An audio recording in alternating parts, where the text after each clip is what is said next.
vehicle wreck. Cruise's GMC Arcadia lost control, hit a tree, and the victim was ejected. The city of Bakersfield is hosting a free bulky item drop-off this coming Saturday, November 8th, being held at River Lakes Ranch Park from 8 a.m. till noon. Residents should be prepared to unload their own stuff. River Lakes Ranch Park is located at 3825 River Lakes Drive. I'm Bill Robbins in the KERN newsroom with news every half hour or when it breaks on News Talk 96.1 and AM 1180 KERN. What do you think, this is the Army where you shoot a mile away? You gotta get a post like this. Bada bing, you blow their brains all over your nice Ivy League suit. It's the Ralph Bailey Show on News Talk 96.1 and AM 1180 KERN. Now make sure you leave the house when you make the call. You understand me? You hear me? Call from an outside line. I mean it. Call in or text to 661-842-KERN. That's 661-842-5376. Listen live at KERNradio.com. Now, the host you've been waiting all day for. Live from the KERN studio, here's Ralph Bailey. Hi, everybody, and a very pleasant good afternoon to you, wherever you may be, however you may be listening, however you may be viewing on YouTube. It's the Ralph Bailey Show on News Talk 96.1 at AM 1180 KERN. We're streaming live at KERNradio.com. Chris Burdick producing the broadcast on this 6th day of October. The shutdown continues. We're on day 37. And now flights will be directly impacted, according to the FAA and the Transportation Secretary, Sean Duffy. We'll unpack that, and you'll hear from the president on what he thinks about the shutdown, what he thought about Tuesday's elections, and a whole lot more. Abigail Zwermer had her case settled. She's the Virginia teacher who was shot by a 6-year-old. I'll tell you just how many millions she got in the civil suit as the assistant principal, who apparently, according to that jury, was found responsible, faces a criminal trial where she's facing 8 counts. It's a Thursday, so Mike Turnipseed will be here at 4 o'clock, Daniel Petrey at 4:30. And we got some miscellaneous news and notes. And at 5:30, we're talking about the hottest NBA basketball team in the association. Go ahead, tell them who it is, Chris. Sparky said the Bulls. The Bulls. They are pretty hot right now. That's bull. That's right, Jack. It's the Los Angeles Lakers, 7-2. And who said that Luka was going to win the scoring title? Who said that? Somebody said that. I can't vouch for you on this one. I don't remember that. You don't remember me saying that at the beginning of the season? I don't remember that at all. But then again, I've slept since then, so you probably did. Wow. I'll go back and let me reiterate. Luka Doncic is going to win the scoring title. I guarantee it. Like normally, I would be able to vouch for you, but I do not remember you saying that. So that's all right. I still got 3 games left. So sure.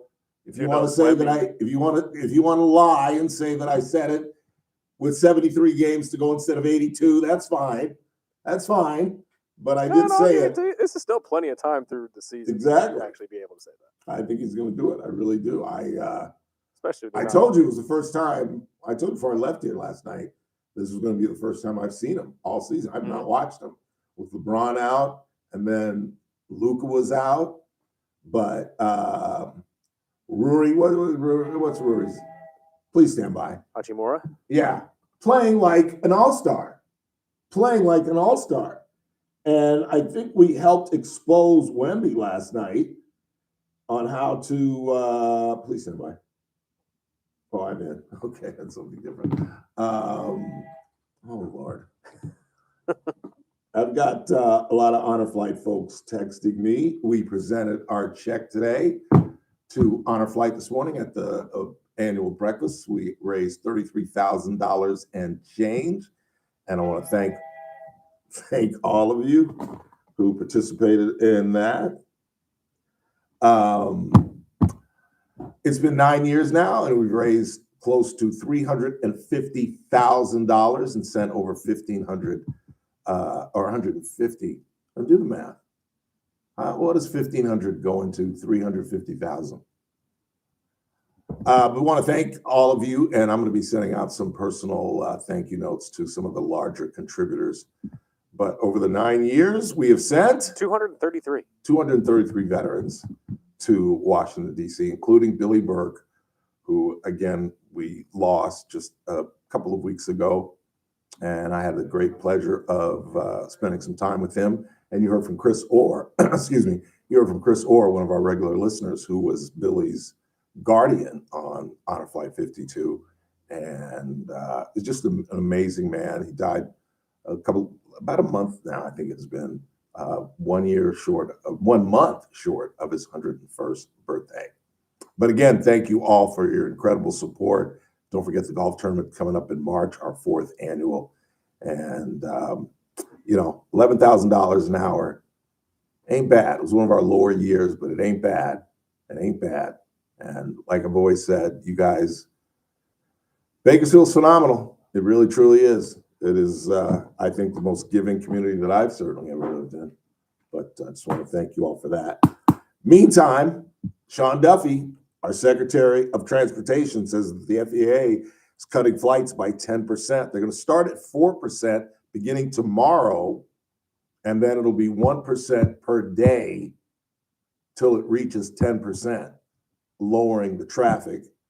That's because the air traffic controllers, and I know I'm being the master of the obvious, but we got to go through this. The air traffic controllers aren't getting paid.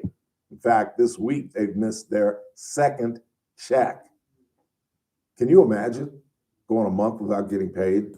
And a lot of these guys are Uber eating and driving Uber. I mean, when I say Uber eating, like driving for Uber Eats and driving for Uber just to make their nut every week or every month. And it's just gotten stupid. It's just gotten ridiculous. And now there are talks at the Senate, GOP leaders, Democratic leaders sitting down. And like I said, this thing was going to come to an end after the election. Democrats are dancing through the streets at their big wins in New York, Virginia, and New Jersey. And now they feel they have leverage. And it's just, when it starts to impact people's safety in the air, let alone the 42 million folks that are going to lose food stamps. Now, again, as most of you know, a judge has stepped in and has ordered the Trump administration to dole out that money, some $5 billion. It's going to last, I think, a couple of weeks. But again, even if the Senate, and I think they are going to come together tomorrow or sometime early next week, they've got to now write a new continuing resolution.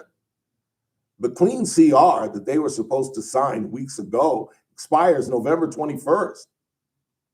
So now, not only do they have to negotiate on what they're going to do with the ACA tax credits, whether that's going to be extended, which I know they will be.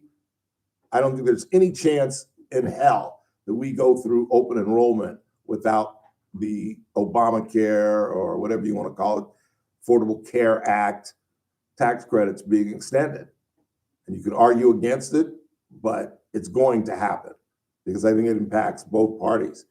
And there's allegedly bipartisan senators working on a bill that could come to the floor as early as tomorrow. I don't know how they work this out. And I think the president has recognized that. I'm trying to figure out what bite is what, Chris. Is 2 the shutdown bite? Well, let's take a shot. Let's hear from the president. Here is run 2. Let's hear from Donald Trump. I was angry last night with the Republicans. I said, you don't talk about this stuff. Nobody talks about it. I rely on a question from a reporter to get that out. We should be talking about it because they talk about affordability. They don't have affordability. We had the highest inflation in the history of our country under Biden. We had high gasoline prices at $4.50, $5 a gallon. They're going to be hitting $2 a gallon with me. They're getting close to $2 a gallon.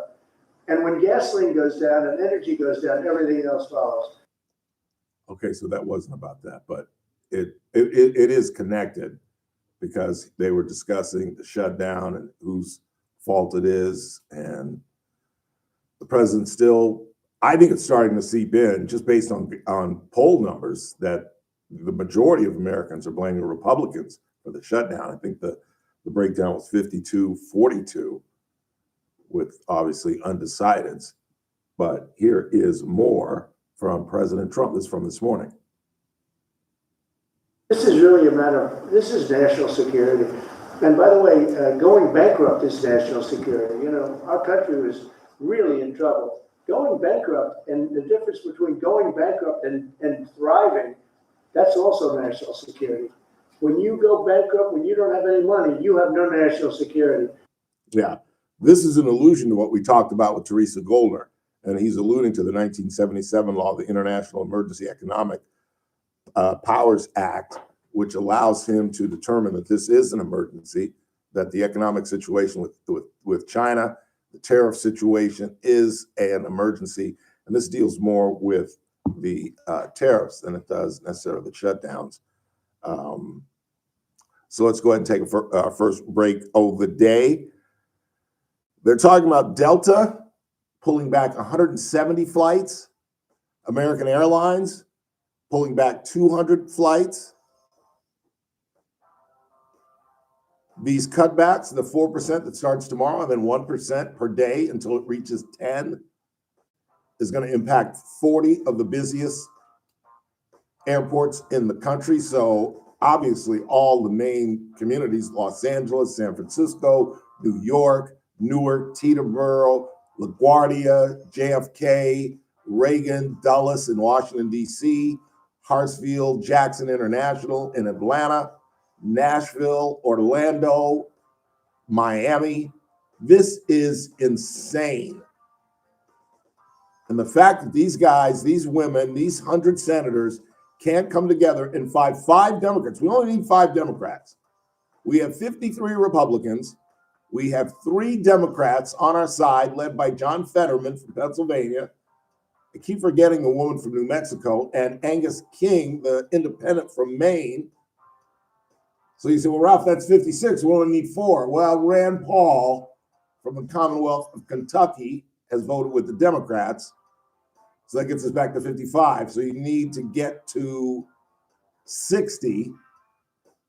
And we come back, I'll tell you what the president now is doubling and tripling down on in terms of his plan of solving the shutdown.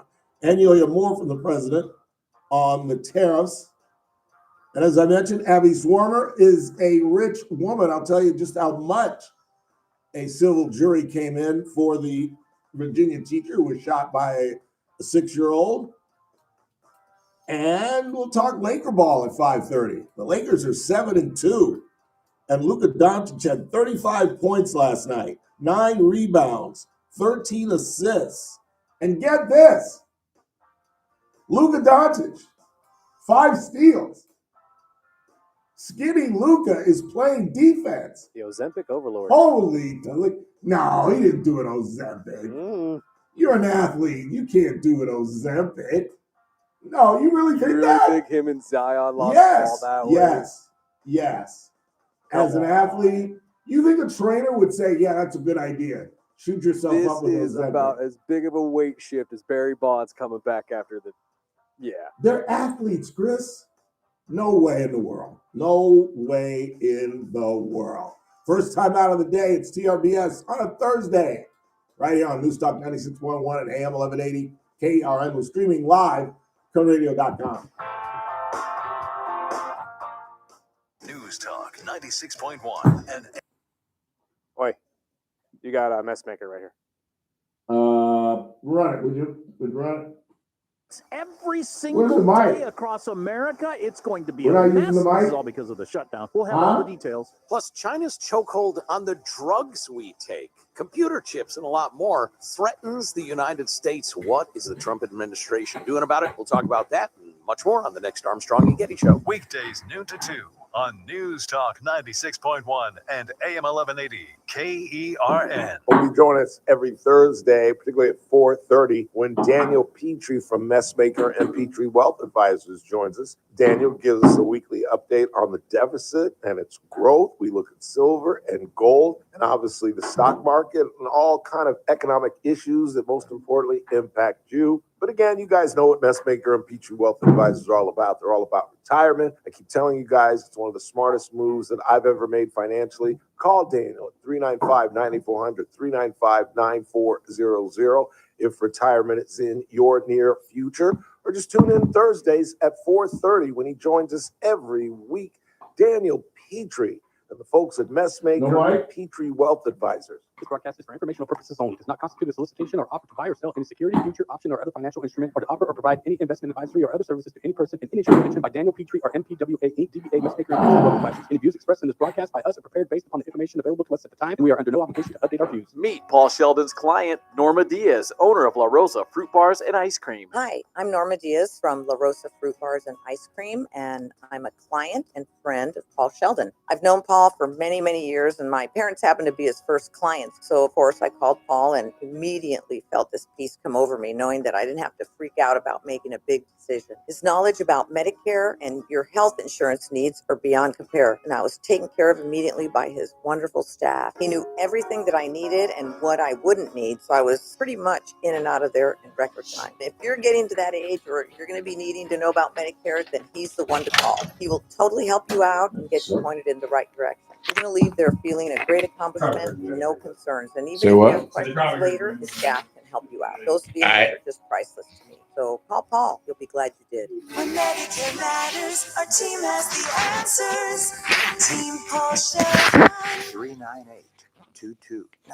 The Condors return to action this weekend with two big games. Friday, it's the first $3 Beer Friday with Michelob Ultra and Mango Cart cans just $3 from doors open to the start of the second period. Presented by Grapevine MSP. Saturday is Patriotic Night as we honor the best country in the world with a specialty jersey auction for charity. Presented by GET17 and Kern County Public Works Department. Condors are home Friday and Saturday. Fun starts at just $15 at condorstown.com or by calling 324-POP. This is Condors Town.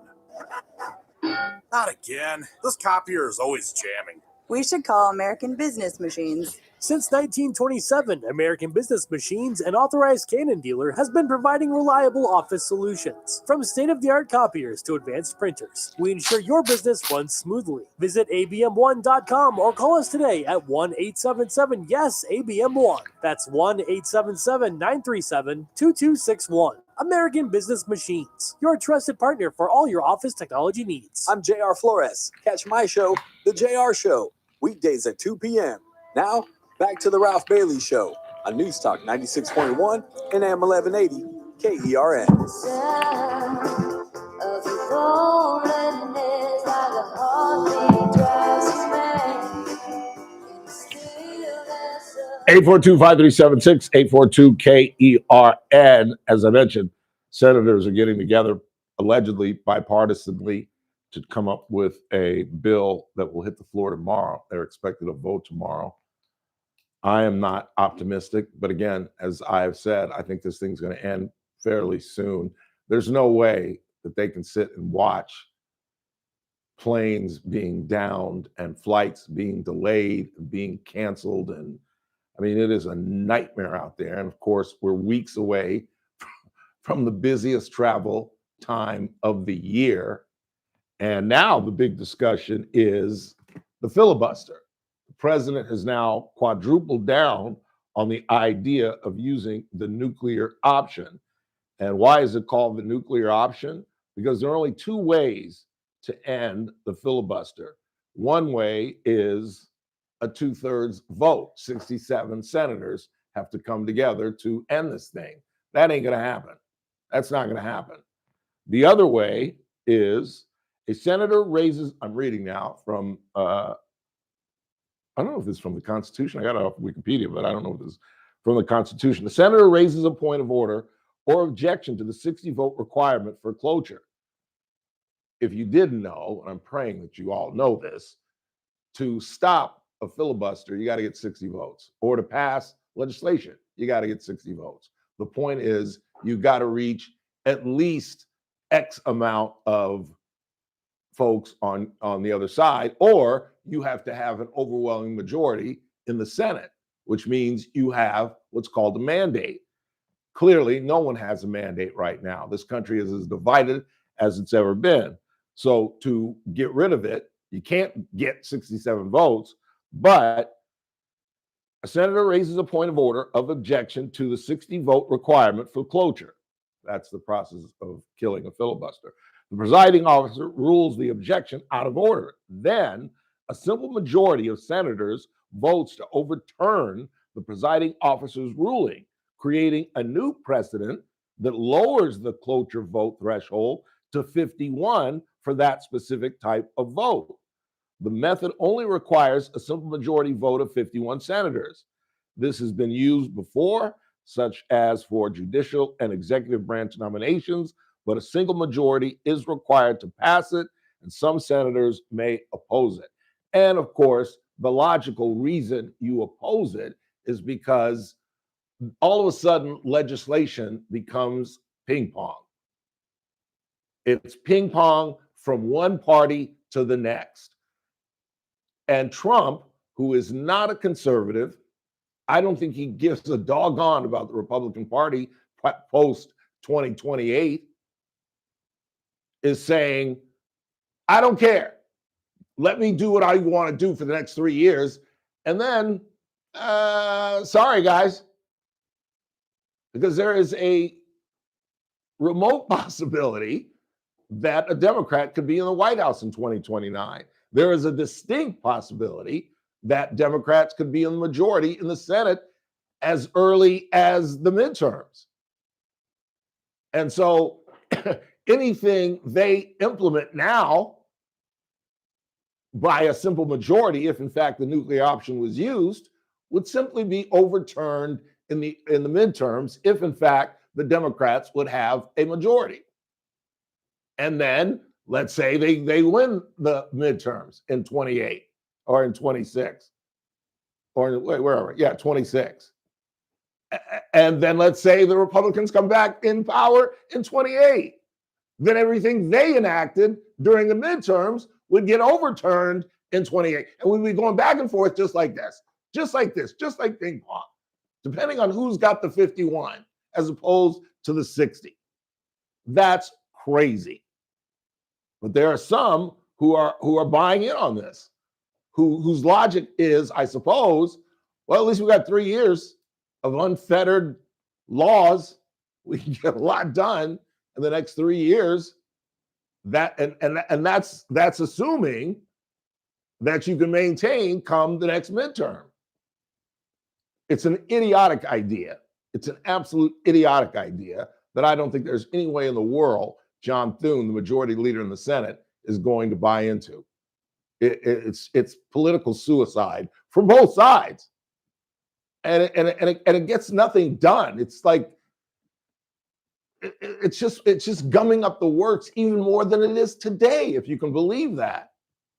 It's just I just don't see it. I just don't see it. This is from Senate Rule 22 that requires the 67 majority. That's why it's so high, so as to avoid such nonsense. In the meantime, let's sneak in one more bite from the president before we get to the bottom of the hour. And he is talking about the fact that what I mentioned, what I had heard, that Walmart had come out and said that Thanksgiving this year is going to be cheaper than it was last year under Biden. And then Amazon has come out and said that Christmas is going to be cheaper than it was last year. I find it hard to believe, but the president certainly believes it. And nobody's influencing Walmart. They came out and they said Trump's Thanksgiving dinner, same things, is 25% less than Biden's. And we are the affordability one. We are the ones that have done a great job at affordability, not the Democrats. And yet we just lost a couple of elections that were very Democrat areas. Maybe won't be full. They weren't very Democrat when I ran a year ago because I did well in those areas. But we just lost an election, they said, based on affordability. It's a con job by the Democrats. The Democrats are only good at con and cheating on elections. They're only good at cons and cheating on elections. Mike Turnipseed joins us at the top of the hour. Our money man, Daniel Petrey, at 4:30. When we come back, we'll talk about Abby Zwermer. She's got a bullet in her chest, but she is a happy ex-teacher who will never teach again. I'll explain why as the jury has come in her civil suit. It's the Ralph Bailey Show. I would stick around if I you.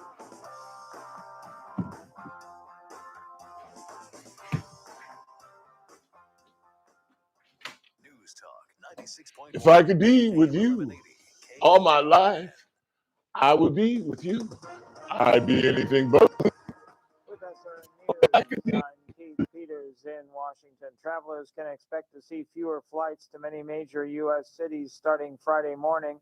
That's when the Federal Aviation Administration says it will reduce traffic across 40 airports to ease the load on the nation's air traffic controllers.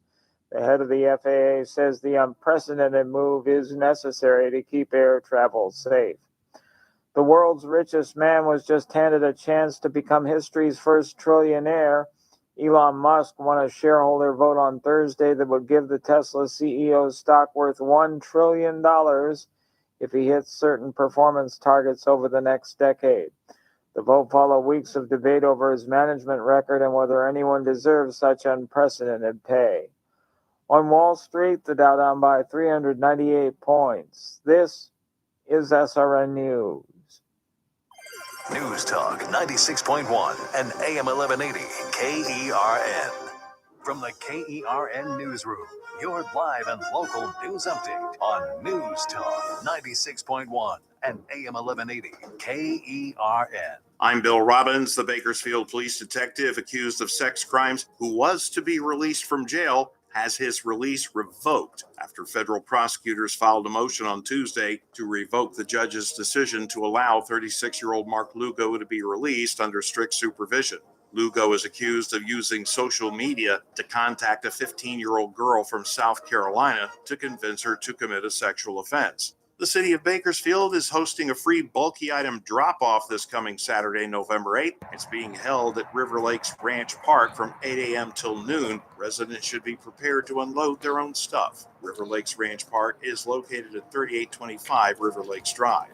I'm Bill Robbins at the KERN Newsroom with news every half hour or when it breaks on News Talk 96.1 and AM 1180 KERN. Ralph Bailey for Sangera Subaru. You know, I think the guys over at Sangera Subaru totally lost their minds. Did you know that now through November 19th, the lease on a 2025 Crosstrek, $149 a month? I'm not kidding. A 2025 Crosstrek Premium CVT, only $149 a month for 36 months and just $5,100 down due at signing. Or if you'd rather buy, you can get as low as 1.9% APR financing. Buy or lease. Either way, you're going to get a brand new 2025 Crosstrek. These offers end November 19th, so stop by and see my good friends Damon Culbertson, Hassan Levy, pick out your Crosstrek and the financing that works best for you. Sangera Subaru, paving the way for a better community. 5500 Gasoline Alley Drive in the Bakersfield Auto Mall. Through November 19th, 2025, lease a 2025 Crosstrek Premium CVT model code SRB-13 for $149 a month for 36 months. $5,100 due at lease signing plus tax and license, 0 security deposit, 10,000 mile a year limit, 15 cent per mile overage, MSRP $30,048. Bid for SA325315, 1.9% APR financing on 2025 Crosstrek models, financing for well-qualified buyers only, subject to credit approval. Offer ends November 19th, 2025. The JR Show, weekdays at 2 p.m. It's JR, and you're not going to want to miss a show this week. Let me tell you why. No, not because of the content. That's great and everything, but I got Megyn Kelly tickets to give away. That's right. She's coming to town November 20th to the Dignity Health Arena, and you're not going to want to miss it. She's bringing Charlie Sheen. I got your tickets in. Don't miss the show. This week only. Megyn Kelly tickets. Weekdays at 2 p.m. News Talk 96.1 and AM 1180 KERN. Charlie Kirk Show, weekdays at 6 p.m. on News Talk 96.1 and AM 1180 KERN. Now, back to the Ralph Bailey Show.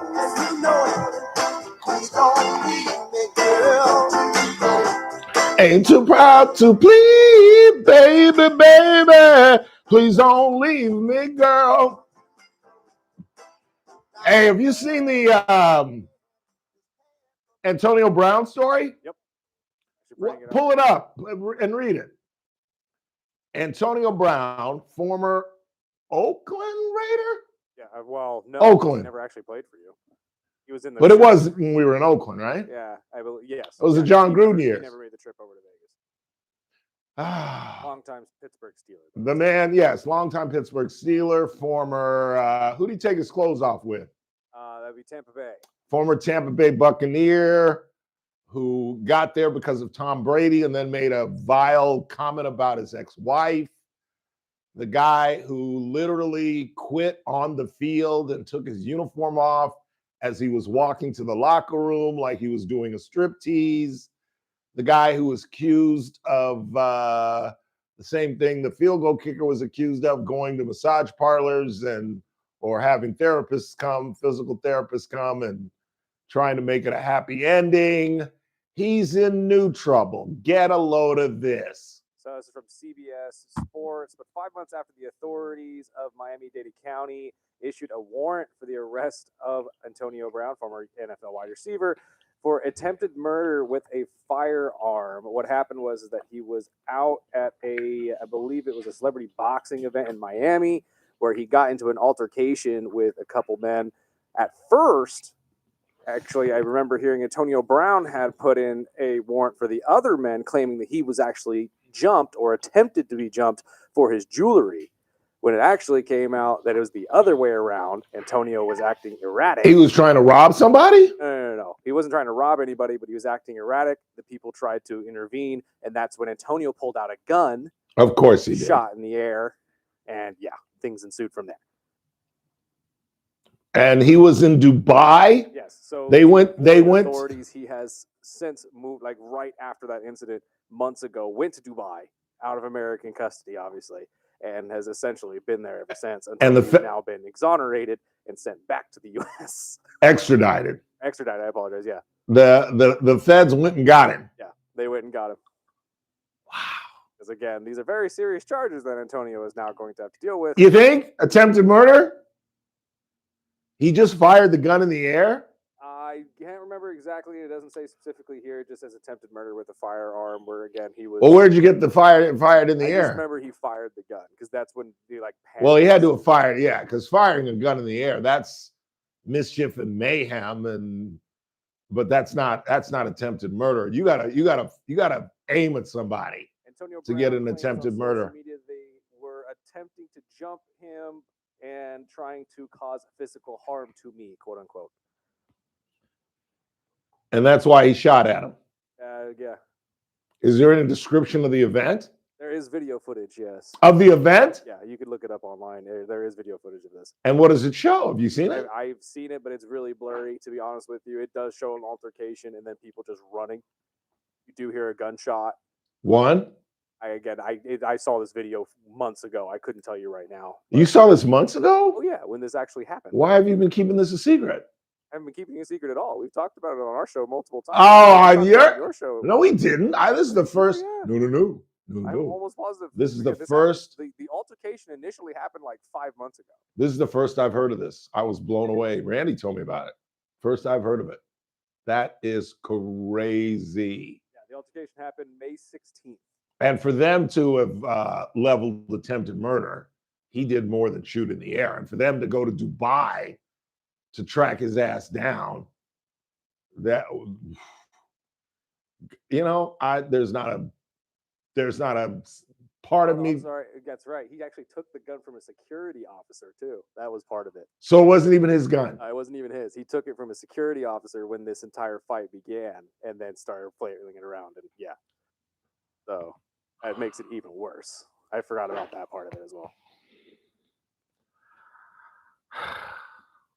And from what this is saying here is that 2 gunshots were heard.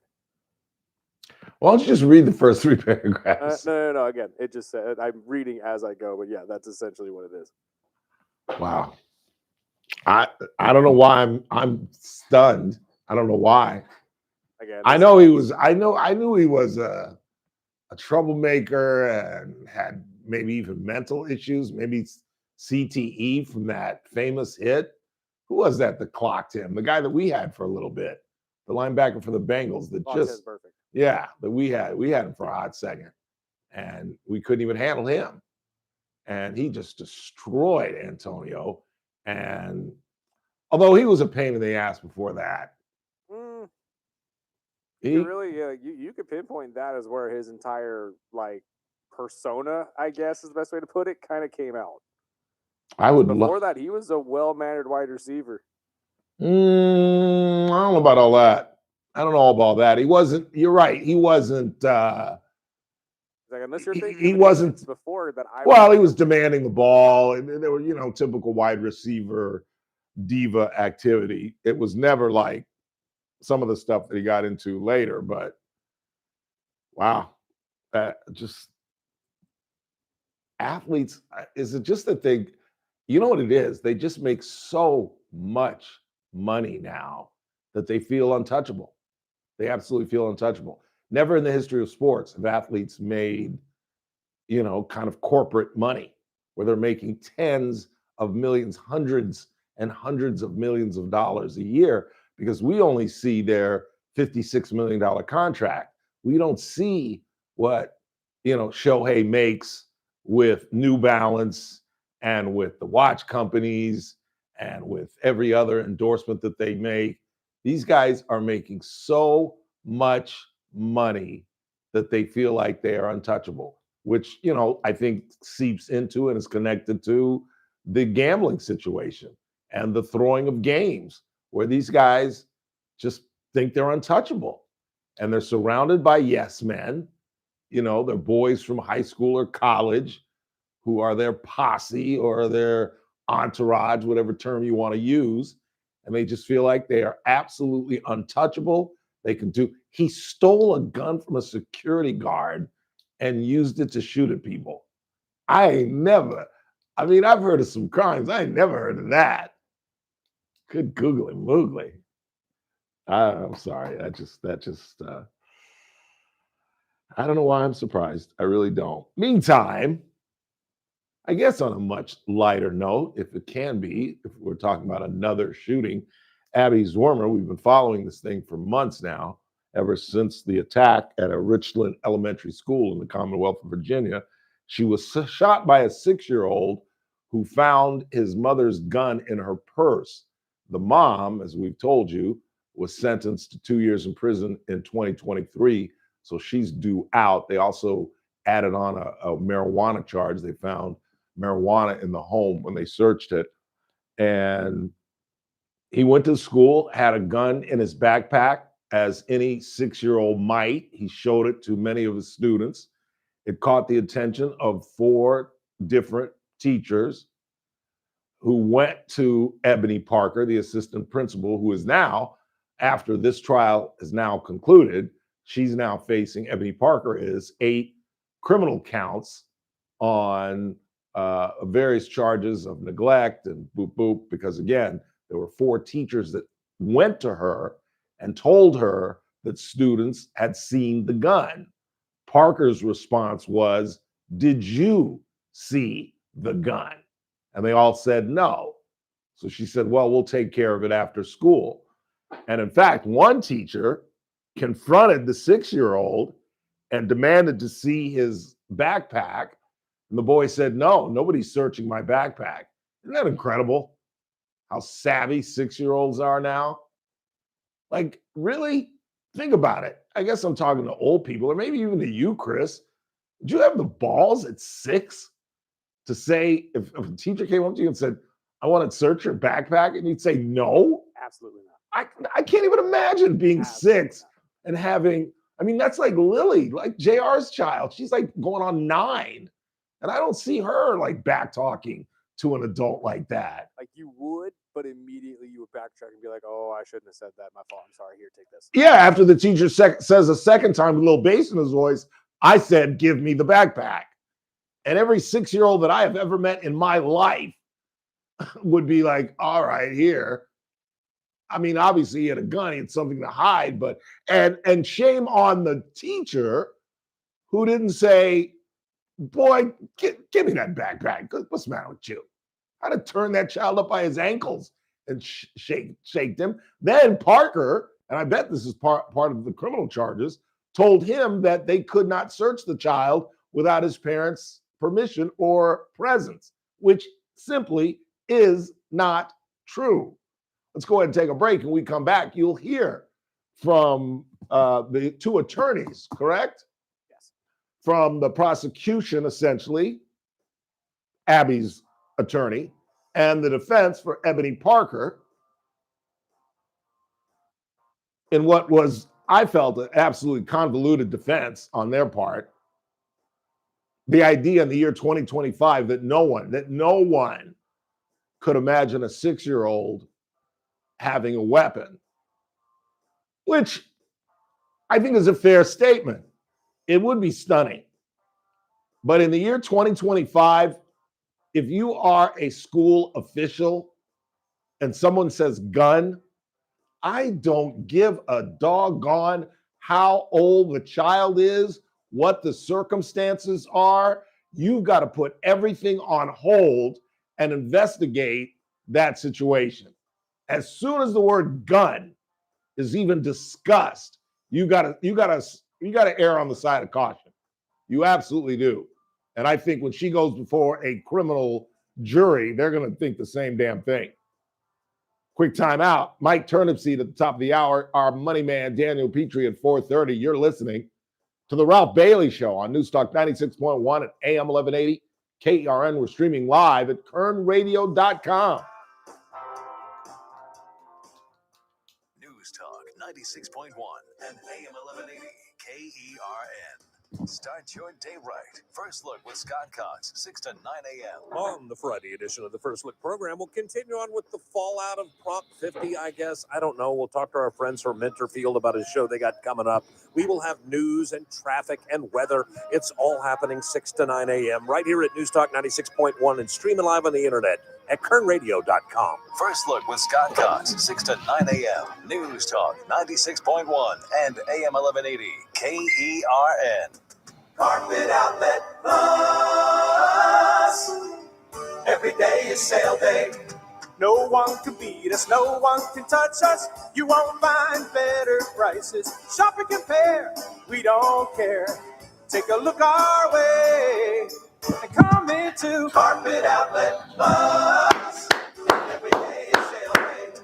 Oh no, Dad, I spilled juice on the carpet. Don't worry, kiddo. We have stain-resistant carpet from Carpet Outlet Plus. Dad, look, he dumped his water bowl all over the new floors. Everything is fine. We have brand new waterproof floors from Carpet Outlet Plus. You can find everything you need for family-proof floor at Bakersfield's best flooring store. Now offering 1-year, no-interest financing. Carpet Outlet Plus, 3.5 blocks west of 99 on Rosedale Highway. Carpet Outlet Plus. Every day is sale day. The annual enrollment period for Medicare is here. That means that it is time for you to select your Medicare plan for 2026. This annual enrollment period, choose a name you already trust. Select Kern Family Healthcare Medicare, D-SNP, a new option for people who have both Medicare and Medi-Cal.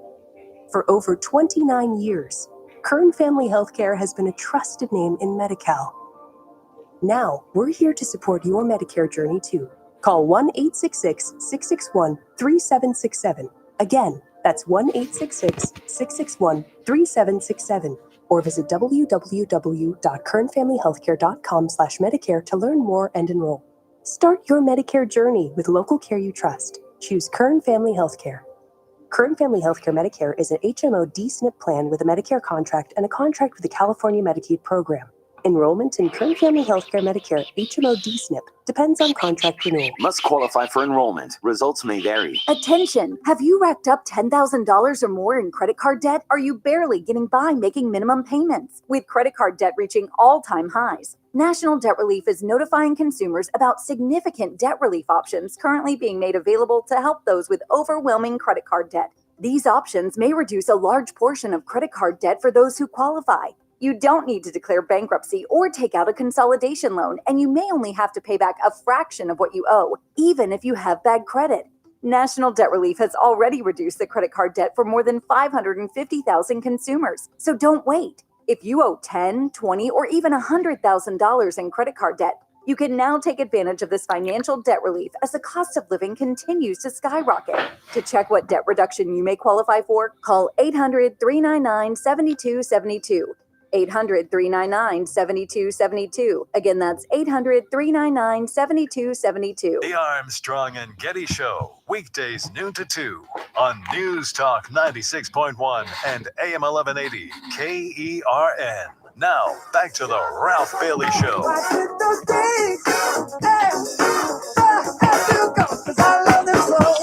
Do-do, do-do, do-do, do-do, do-do, do-do.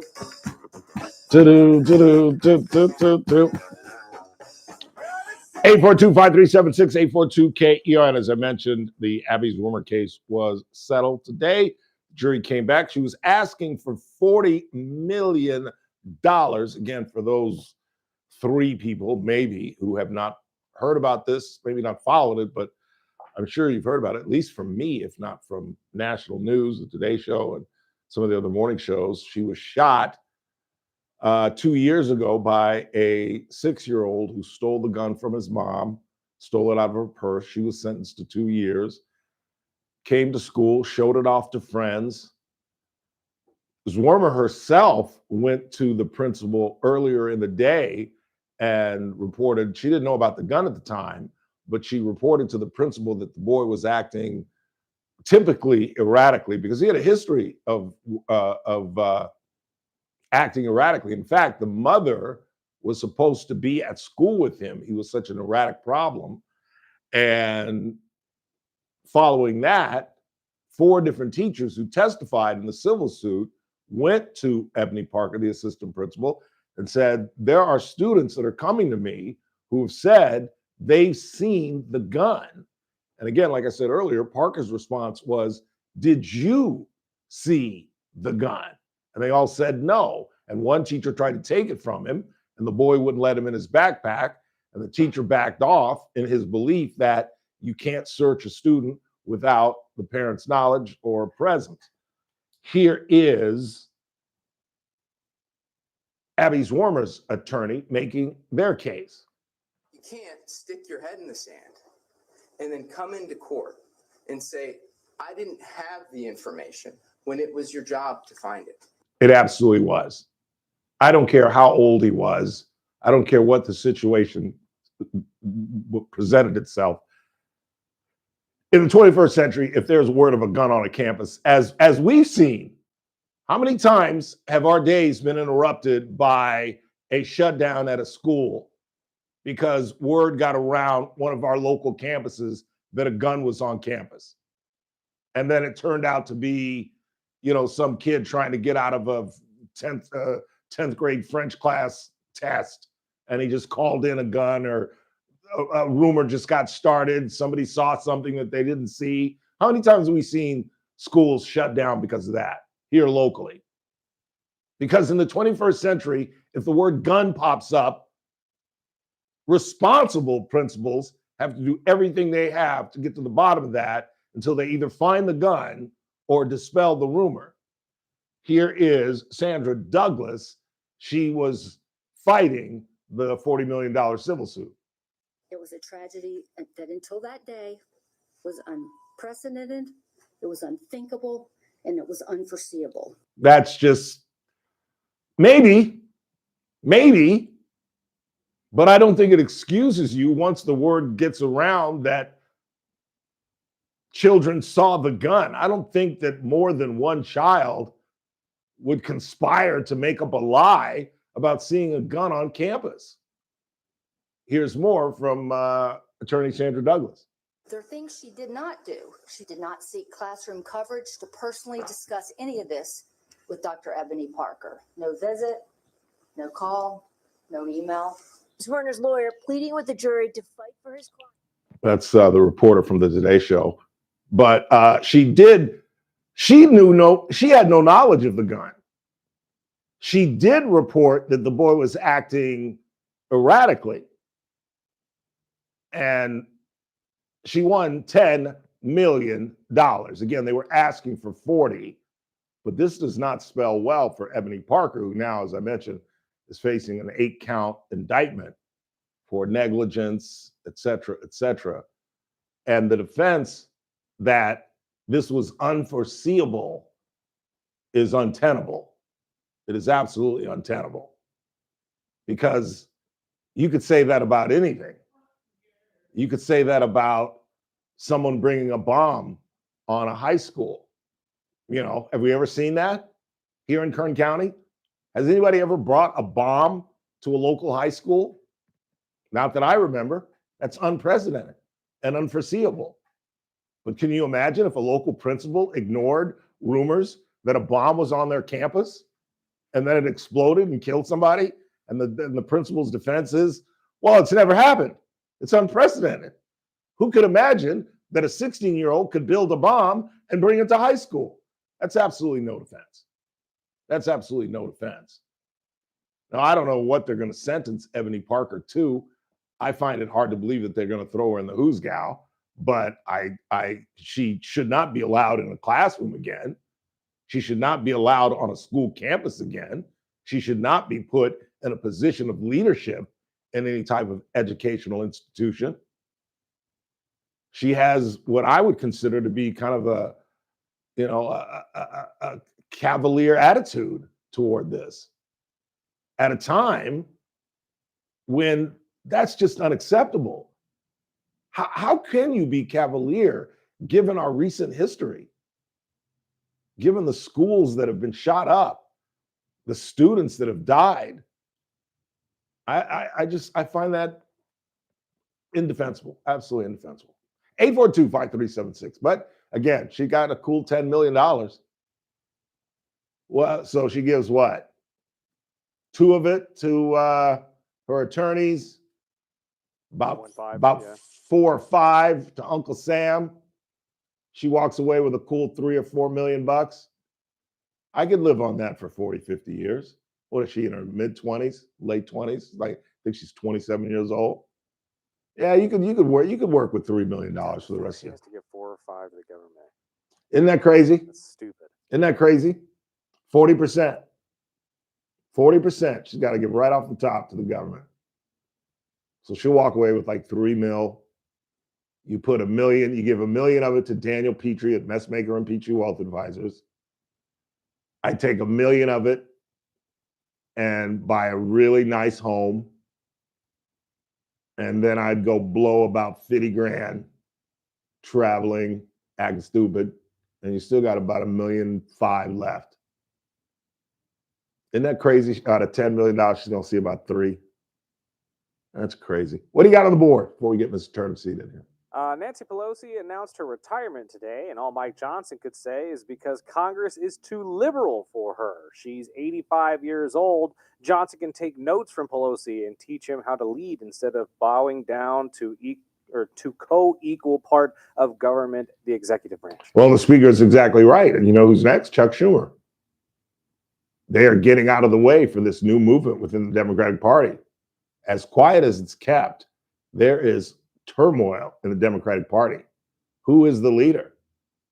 Well, the most popular, the best known, Democrat, socialist, but still got a D in front of his name, is Zoran Mamdani. It's not even close. Now, thank you, Jesus, he was not born here, so he can never be president. He's not even old enough to be president. He would be in 29, I suppose. But AOC, Mr. Mamdani, that's the face of the party. And they have opened up a can of worms that I don't think they realize what they've opened. They've opened Pandora's box. And when you see the numbers, like we chronicled yesterday, 18 to 44 voters, that Mamdani in the city of New York won 70% of 18 to 44-year-olds. I mean, those are numbers that I've never heard of. I haven't heard numbers like that since George Bush post 9/11. That's the last time I heard anybody or his dad post kicking Saddam Hussein's ass, sending them back to Kuwait. That's the last kind of 70%. Obama never got to 70%. This guy is the face of the party, and they don't know what to do about it. Hakeem Jeffries is looking over his shoulder. Is he going to be challenged for the leadership if they win the midterms in 26? Schumer is looking at AOC to challenge him in 28. And if you don't think that there's some uber left progressive that was going to challenge Nancy Pelosi, you done lost your mind. They are. The old guard is getting out of the way, and there is a new Democratic Party on the way. And Lord help us. Quick time out. It's a Thursday. Mike Turnipseed joins us next. Mike, Daniel Petrey at the bottom of the hour. Don't go anywhere.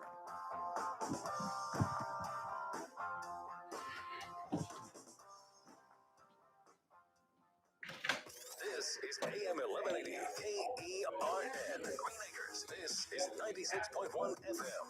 Bakersfield. Online at KERNradio.com. Yes, ma'am. News this hour from Town Hall. I'm Keith Peters in Washington.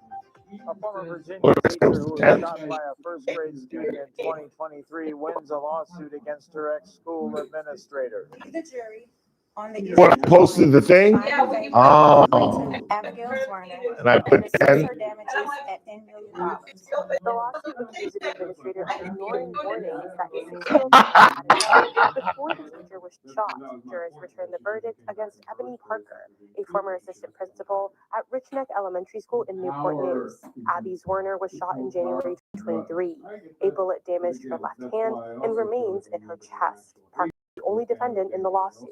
I'm Haya Panjwani. President Trump unveils deals to expand coverage and lower costs for obesity drugs Wegovy and Zepbound. Access to the drugs has been a consistent problem for patients because of their costs. In addition, Eli Lilly and Novo Nordisk agreed to provide all of their other medications to Medicaid at most favored nations prices, meaning that you'll pay the lowest price anywhere in the world. Access to the drugs have been a consistent problem for patients because of their cost, around $500 a month for higher doses, if approved. Starting doses of new pill versions of obesity treatments will cost $149 a month. I'm Lisa Dwyer. Travelers can expect to see fewer flights to many major U.S. cities starting Friday morning.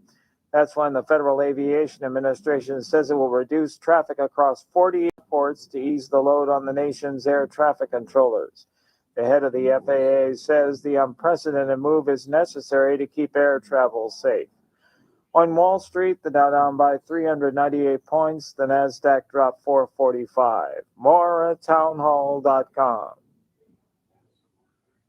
They say timing is everything in the gold and silver markets, and it's true. Dennis Prager here for AmFed Coin and Bullion. Although you can buy at the right time, if you buy the wrong coins, you may not make a profit. When gold was $400 an ounce, many people were talked into buying high-grade old gold and silver collector's coins. Unfortunately, most of the people who bought these so-called semi-numismatic coins, like the $20 St. Gordon's and Liberty Head gold coins, have not broken even on their investment. Incredible, given that gold has risen approximately 525% since then. So while timing is everything, if you buy the wrong coins, the timing simply doesn't matter. Having a dealer who cares about positioning you in the right types of coins or bullion will mean more to your portfolio than anything else. That's why I deal with Nick Rovich and AmFed Coin and Bullion. Whether you're buying or selling, call 800-221-7694. That's 800-221-7694. Or go to AmericanFederal.com, AmericanFederal.com. From the KERN Newsroom, your live and local news update on News Talk 96.1 and AM 1180 KERN. I'm Bill Robbins, the Bakersfield police detective accused of sex crimes who was to be released from jail, has his release revoked after federal prosecutors filed a motion on Tuesday to revoke the judge's decision to allow 36-year-old Mark Lugo to be released under strict supervision. Lugo is accused of using social media to contact a 15-year-old girl from South Carolina to convince her to commit a sexual offense. The U.S. Attorney's Office successfully argued that Lugo posed a clear and present danger to the community. They cited what prosecutors say were and asked me why wasn't I there, and I had to lie and say, "Oh, I was sick. I couldn't." What was I supposed to say? My company didn't even tell me about it. Can you believe that? So where are you at, John? I I'm even from the other night. I told him I need a job instead of anything to do with the city. You can't give me a job? It'll be 70 grand a year. Let me be the face of your company. I put turn tax on the map, boy. I can't wait to night. They're gonna fire me. I'm gonna quit at point too. Because you know I came straight from Raj. From where? Raj. Because he's here now. Who's here? Raj Brandon. Oh. Yeah. That's his carbon black Quansu. Oh. That's the community in Michael's Wounded. Oh. But am I being petty? Is that not the shittiest thing you've ever heard of? I raised $350,000 for these people. And they don't even tell me about the check presentation that I raised. They had JR and Jen present the check. That's as low and it's filming like, we'll teach this nigga. We'll teach him. Talk that shit. A mile away, you gotta get up close like this. When I asked, why wasn't I just told? Well, you didn't tell us you were going to make that announcement. Well, yeah, then I'm going to back off, and I'm not going on the flights anymore. Why did you do that? Well, because you just went on. You understand me? You hear me? Call from the outside line. I mean it. Call in or text to 661-842-KERN. That's 661-842-5376. Listen live at KERNradio.com. Now, the host you've been waiting all day for. Live from the KERN studio, here's Ralph Bailey. Hour 2 of the broadcast on this Thursday, the 11th month of the year. Did she hear that? Play it out loud. It's the 11th month of the year. Just want to make the 11th month of the year. Yes. Very proud of you. Yes. I think you're trying to see if I'm paying attention. Our associate producer has caught me yet again. Did you put 10 again? Yes. Yes. Dude. Have you not? Do you not look at the rundown? Look at the rundown. Is it on the rundown too? Yes. I didn't pay attention to you did on the rundown, to be honest. Look at the rundown. For some reason, I think. I don't know why I don't, because I caught you that one day. I know. Yeah, I totally forgot about that. I keep putting 10 for November. And our associate producer, Lisa, our traffic staff, has caught me yet again. You're going to confuse some people on YouTube. I know, because they're not going to be like, they're going to be looking for the November 6th show, and they can't find it. I found October 6th, but I can't find November 6th. Yeah. Where's the November 6th show? Sorry, guys. That is hilarious. Can I go in here and correct it? Oh. We can correct it later, yeah. Yeah, we got to correct it. It's got to be post-show, but yeah. Yeah, we got to post that because they're going to be like, I know Turnipseed was on 11/6, and I just can't. We're going to have to go back and flag all the music anyway, so we'll just change it when we do that. All right, my bad. I apologize. But thank you, associate producer. Lovely Lisa catches me yet again. She is my proofreader, editor, and associate producer. Good, mugly. I'm losing it. I'm telling you. But it is a Thursday. That much I do know. Which means the executive producer of Current Tax is here. Look for him under the October 6th show. For those that are looking on YouTube, Mike Turnipseed. How are you, sir? Doing fine, Ralph. What's really going on? How was your bash at Bakersfield Country Club last night? Well, it's not really a bash. We had a commencement dinner. Commencement dinner. Yes. Explain your class for those that are unaware. Current Leaders Academy, I've been doing it for 17 years. Yes, I remember you initially included the media training, and you had me come in and tell the folks about the newspaper world and television world. But I was told that people were getting that other places already, and it was repetitive and don't do it. So I had to. Really? Yeah. I mean, if you go through Leadership Bakersfield, you get it, or you go through some other programs that are around, you get it. And where are they learning about the media? I have no idea. I brought in Ralph Bailey. I did the best. Yeah, you should bring me back. Only when I asked, they didn't ask for you, because I did that. This class, I asked the class every year at the end, what's your biggest takeaway? What was your favorite class? What was your most unfavorite class? And media is the most unfavorable? Well, no, Ralph, that was 10, 12 years ago. Yeah, it was. Yeah, but so this class, because you didn't have your class, but and then you ask them, well, what do you want? So I asked, what do you want? What aren't we giving you? And this class was very unique. This class bonded faster. And this is for would-be politicians, correct? No, of a it's sort? community leaders. Some people say they're going to run, but they're in government organizations. I had people who are in government. Yeah. I had a person who works for BC. I had who's the BC person? Superintendent of school. She's a mental health. They have a mental health therapy plus spot there for the kids. You know. Yeah, I'm she well aware. came to work there last year, and she saw it and so came to the class. Oh, Yeah, nice. so so we thought she was our mental health guru that made everybody feel, you know. Yeah. But it was just a great group of people that blended together and laughed a lot and joked a lot. And first time ever last night, the dinner gets done. You know, get done at 9:00. And I'm cleaning up and I'm picking up my papers and stuff. They're still talking at 9:30. Hey, folks, I'm going to go home. I'm old. That's early, Mike. But the idea is that they bonded and they're friends and they're going to keep in touch and they built that network. Right. You know, so much these days, there's a big conversation about Americans don't mingle anymore. True that. There was a book called Bowling. A guy wrote a book on bowling alone. Why do people bowl alone? Because they want to bowl alone. They don't want to bowl with the lanes full of people and lots of noise, and they want their own private little gig. Do you know who Scott Galloway is? He wrote the book, I think. Did he really? I think he wrote it. He's written a new book. Please stand by. We were talking about it either yesterday or the day before, called, and even somebody in the chat room wanted the name of the book because she wants to read it. I think it was Stella. I cannot. You write worse than I do, Ralph. Yes. My penmanship is horrible. Chris struggles with it every single day.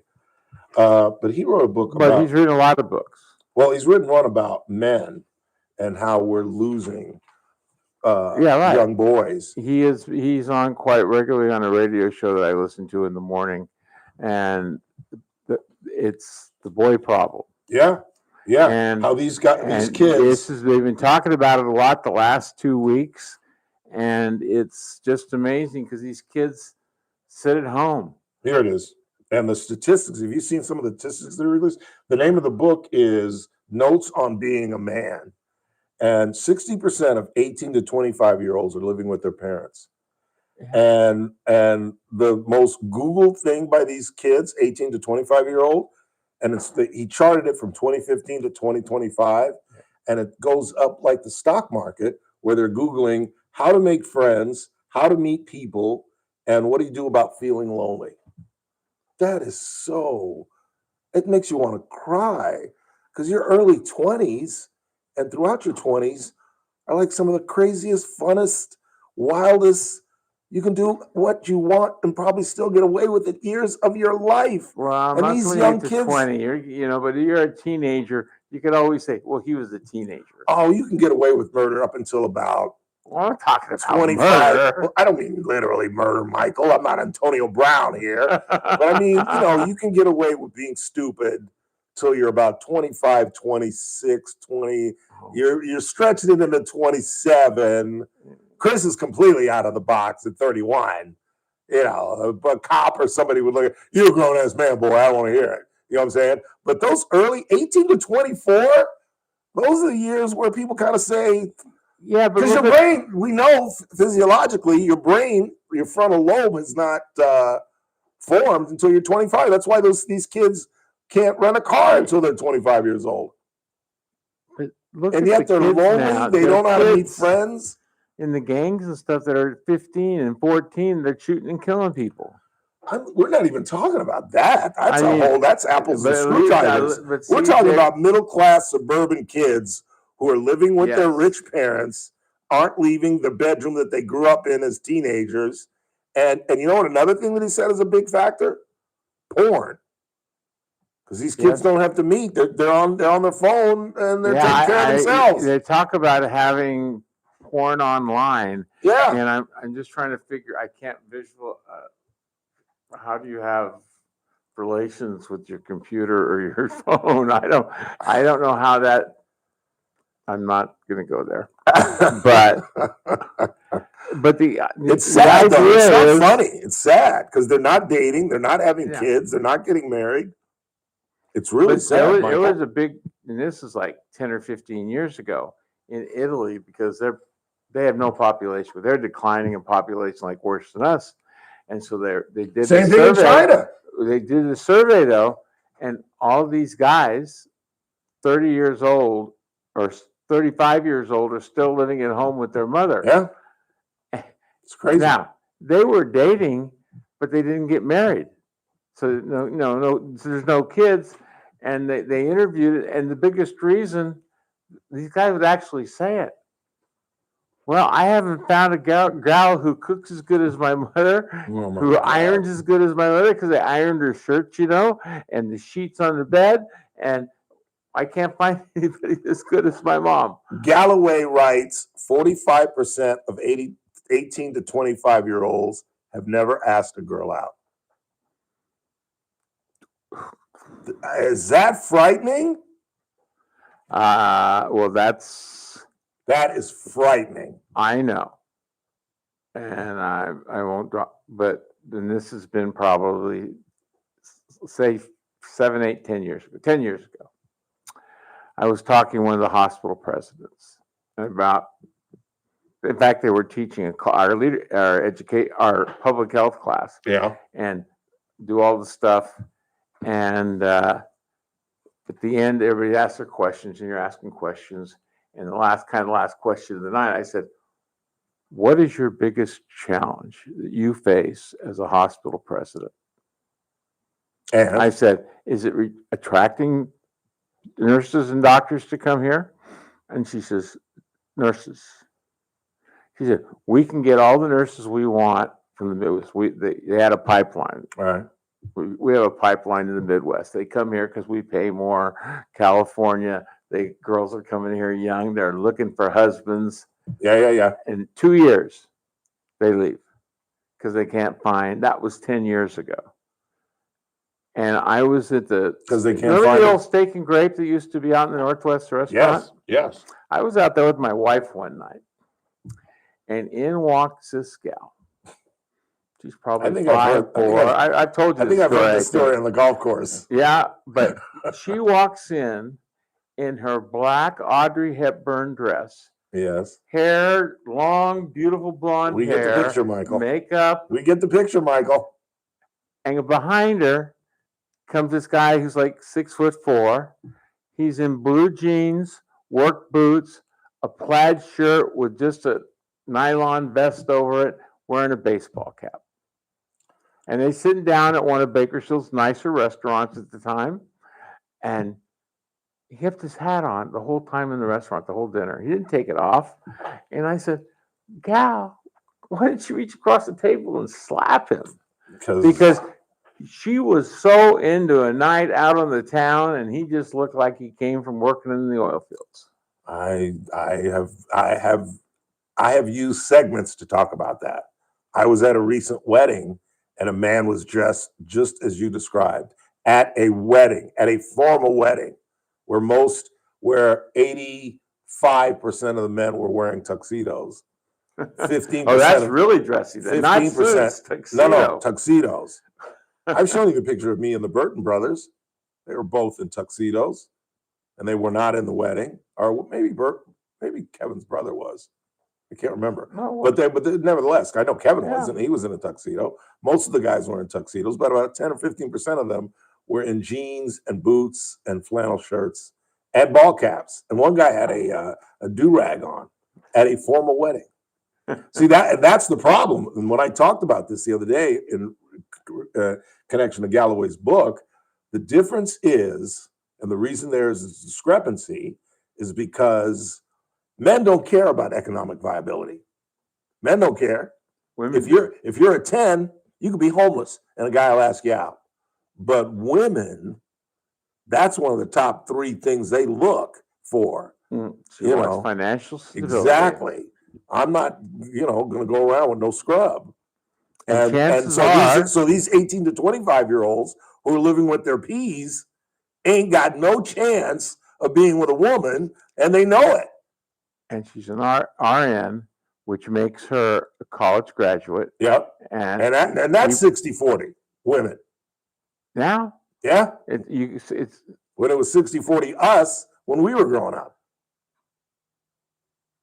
My mother graduated in 1948 from college, from UCLA. And she was probably about 25%. It's like 80-20. Yeah. It was after the war, all the GI vets. It was 80-20 men. Harry graduated from Knoxville in 61. And I think it was about 18. Black women, it was about 12% at that point. Well, I'm in school, you're hung all women. I don't have the racial breakdown. But, there was Jackie Robinson and Mayor Bradley. They were African Americans who were quite prominent at UCLA in that time period. So they were ahead of the curve on that. But when I went to UC Davis in 1975, it was 55-45 men.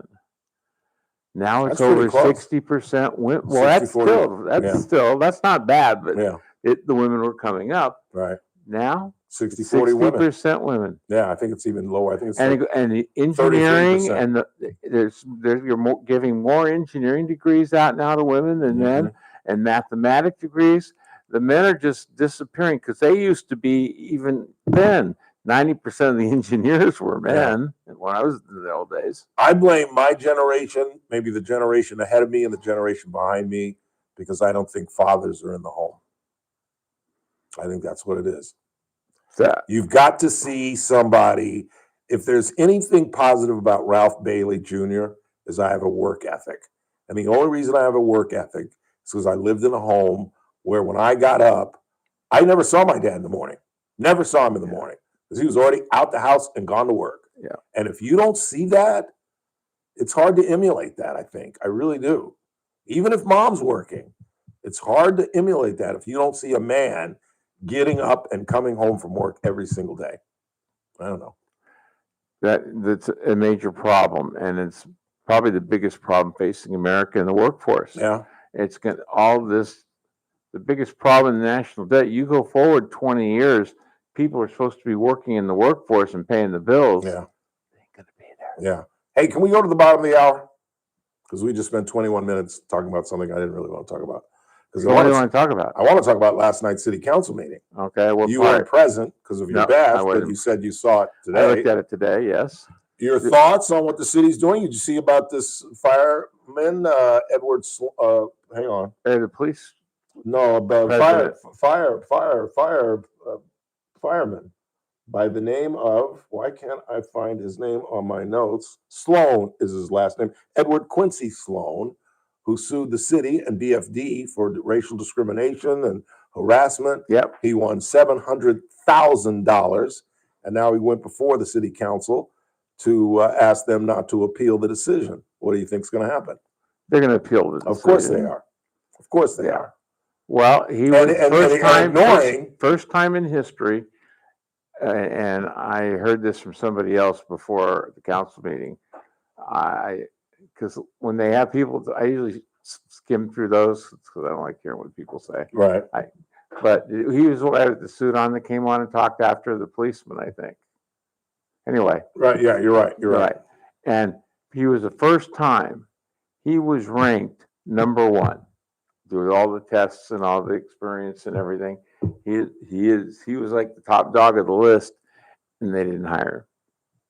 First time in Bakersfield history. Wow. So why would the city appeal this? And why because they say there's other things besides being ranked number one, which is, when you want somebody to be a chief, you can be a really smart guy and a really good guy and a really hard worker. And be ranked number one. But still be below 2, 3, 4. That leader, the guy who's really a leader who everybody likes and everybody will follow. There's that leadership component that doesn't get scored all the time. And that's an important part when you're the chief. But isn't there a bigger problem, Mike, that the city has to deal with? Oh, absolutely. You're telling me they have many problems. If he's saying that there's a systematic and I should have got the audio, and maybe we'll play it tomorrow. But his speech was compelling, where he said there was a systematic situation going on with the BFD. The BFD, And because that's we've had 3 black African American police chiefs. Lyle, Matlock, and there's another one. They had 3. Can't remember who the third one was. Taller guy. All I can remember is Eric Matlock and Lyle Martin. I can't remember. I think you're right, though. I think there were 3. But we're talking fire department. No, but this is fire. That's their own little world. Yeah.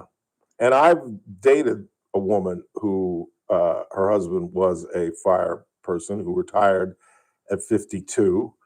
And I remember, this was years ago, and she told me how it's one of the most exclusive old boy networks in America.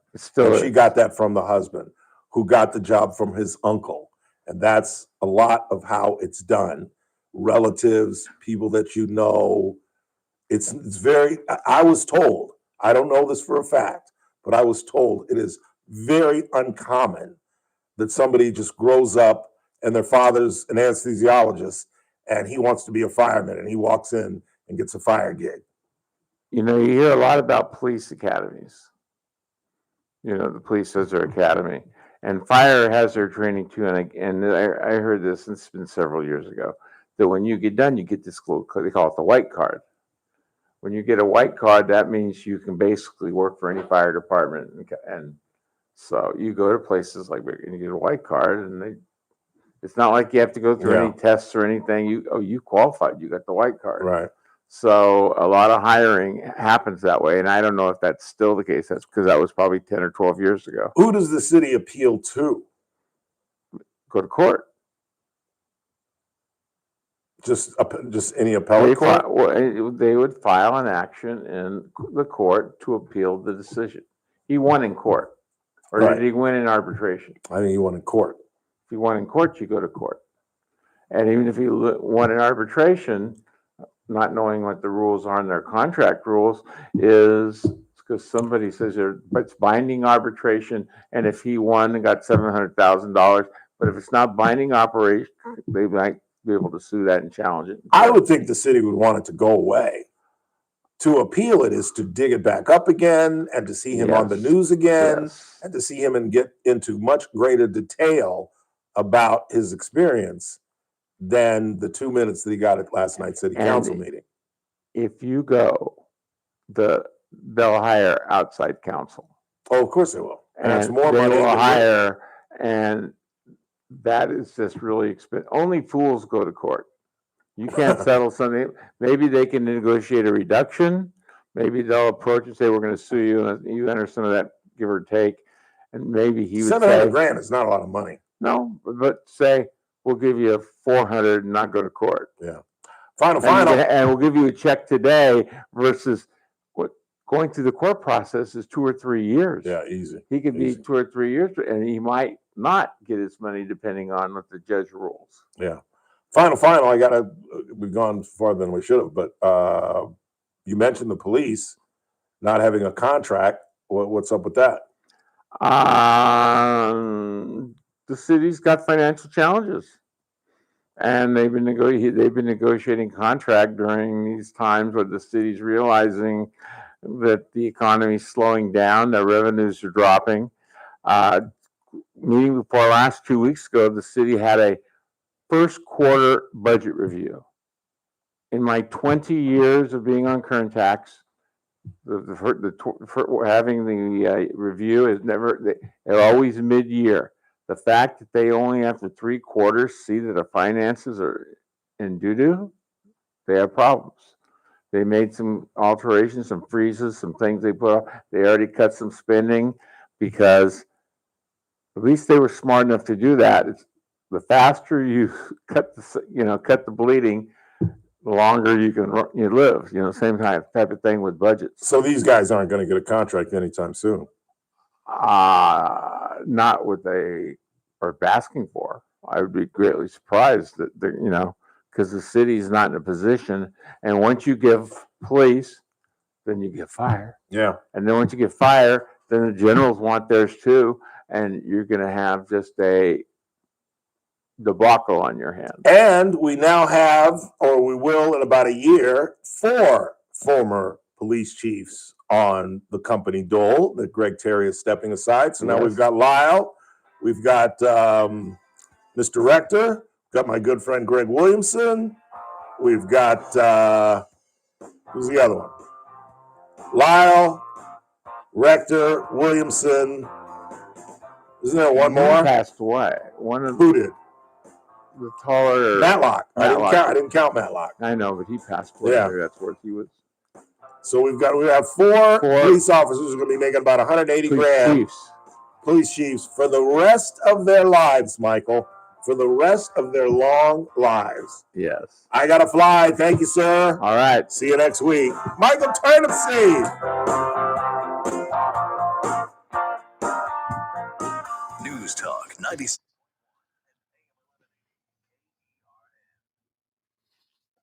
I'm going to be in Vegas next Thursday at a conference, but I will. So what do I do? What? You sit there and do your job. Don't do your job. Huh? Do your job. Job? I mean, great job. Great job. Jar didn't tell me about it. Jar didn't even tell me about it. He presented the check. Fewer flights to many major U.S. cities But I starting Friday raised. morning.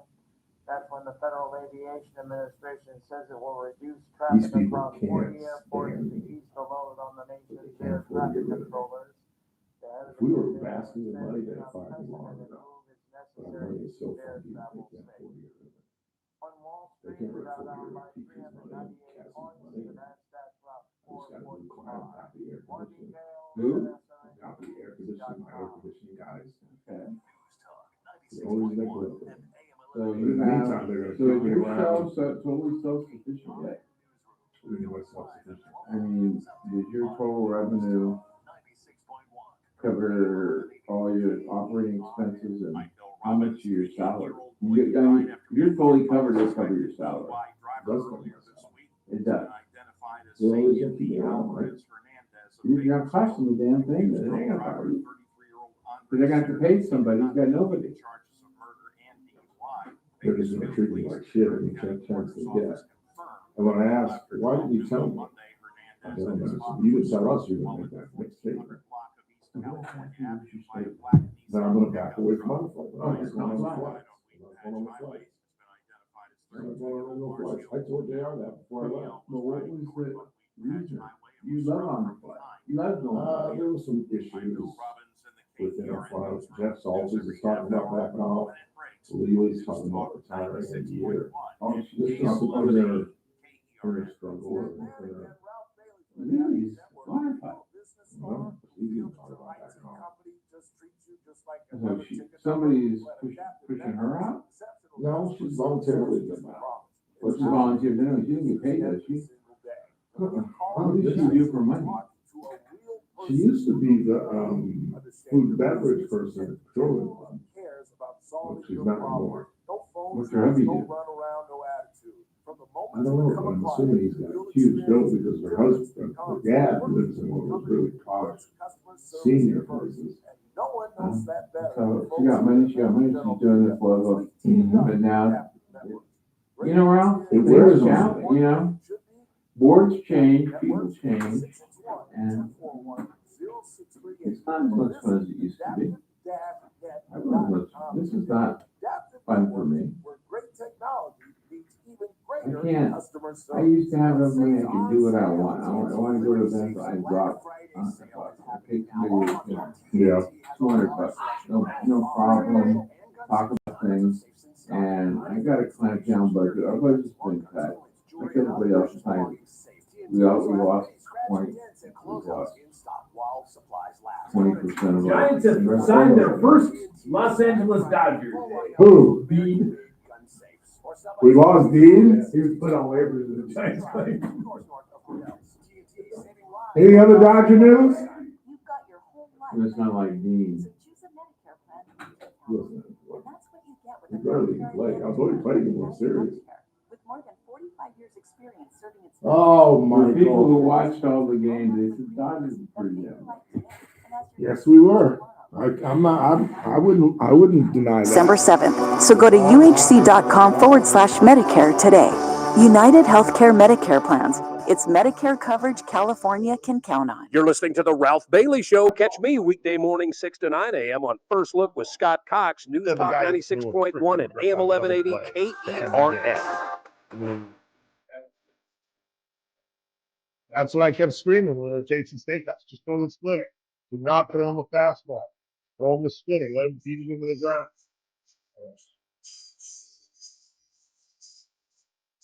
See it?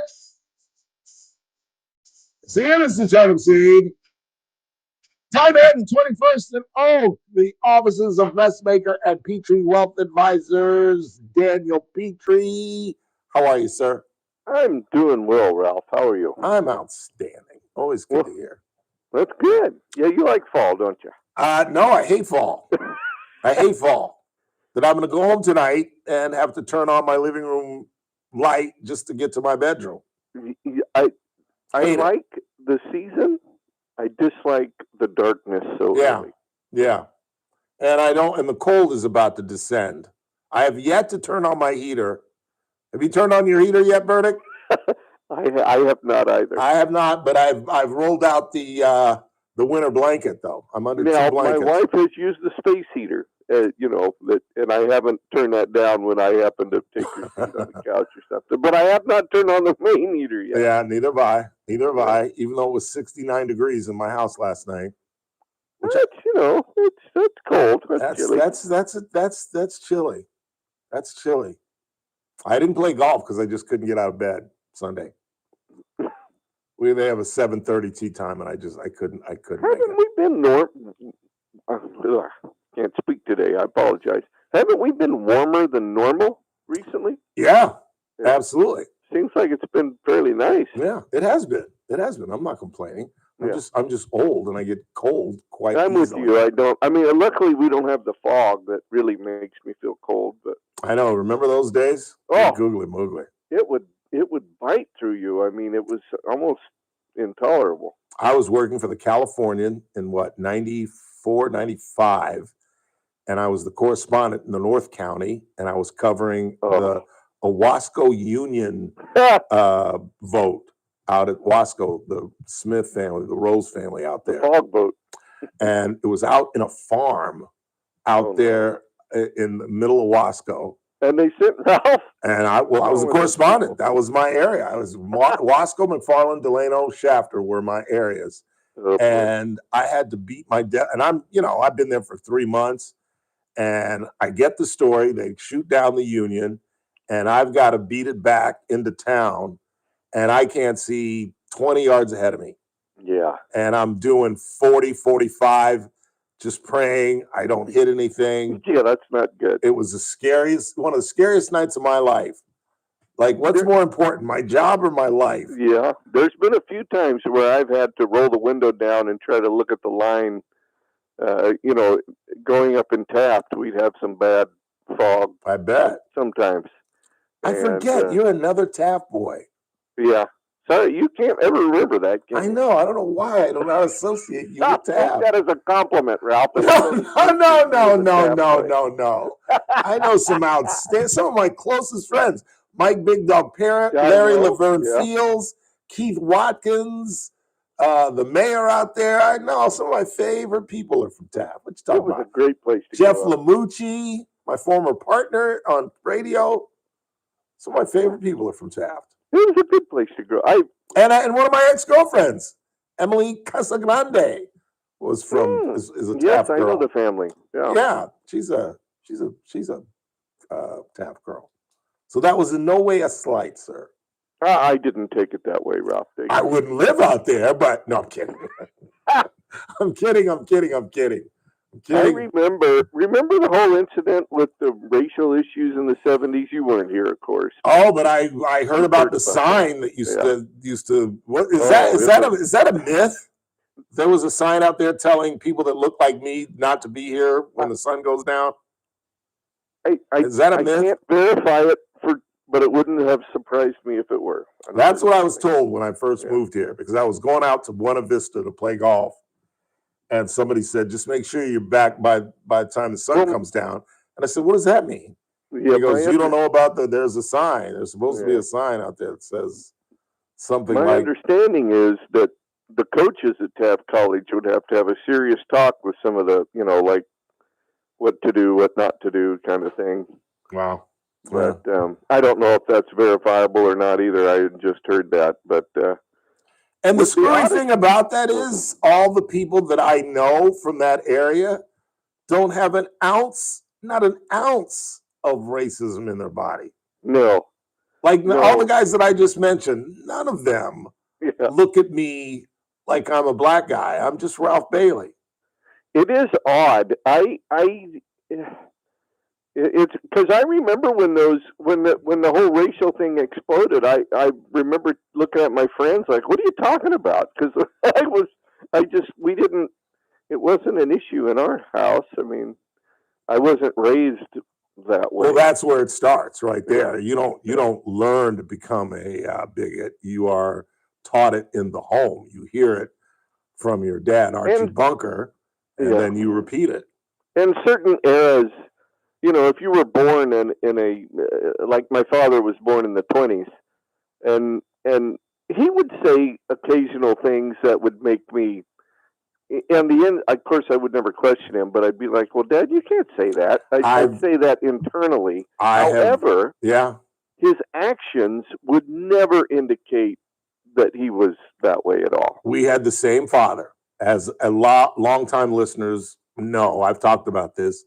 My dad had a really bad habit of, we'll be watching the news, let's say, and the report will be Jeffrey Dahmer ate 22 people. White folk and, for you. and exactly. He would just say 2 words. White people. And I'd be like, Dad, you cannot say things like that. Well, I can say whatever I want in my own home. But what if white people said that about us?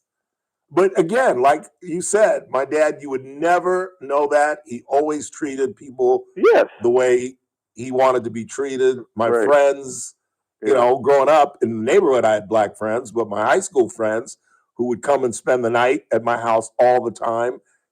Ed Skelly used to go to Hilton Head with us during Easter. I think he went with us twice. Oh, wow. And stayed the week with us, with our family in Easter, and met all my grandparents and aunts and uncles. I mean, I took a white woman to bury my father to the South. My family just doesn't think like that. Right. Yeah.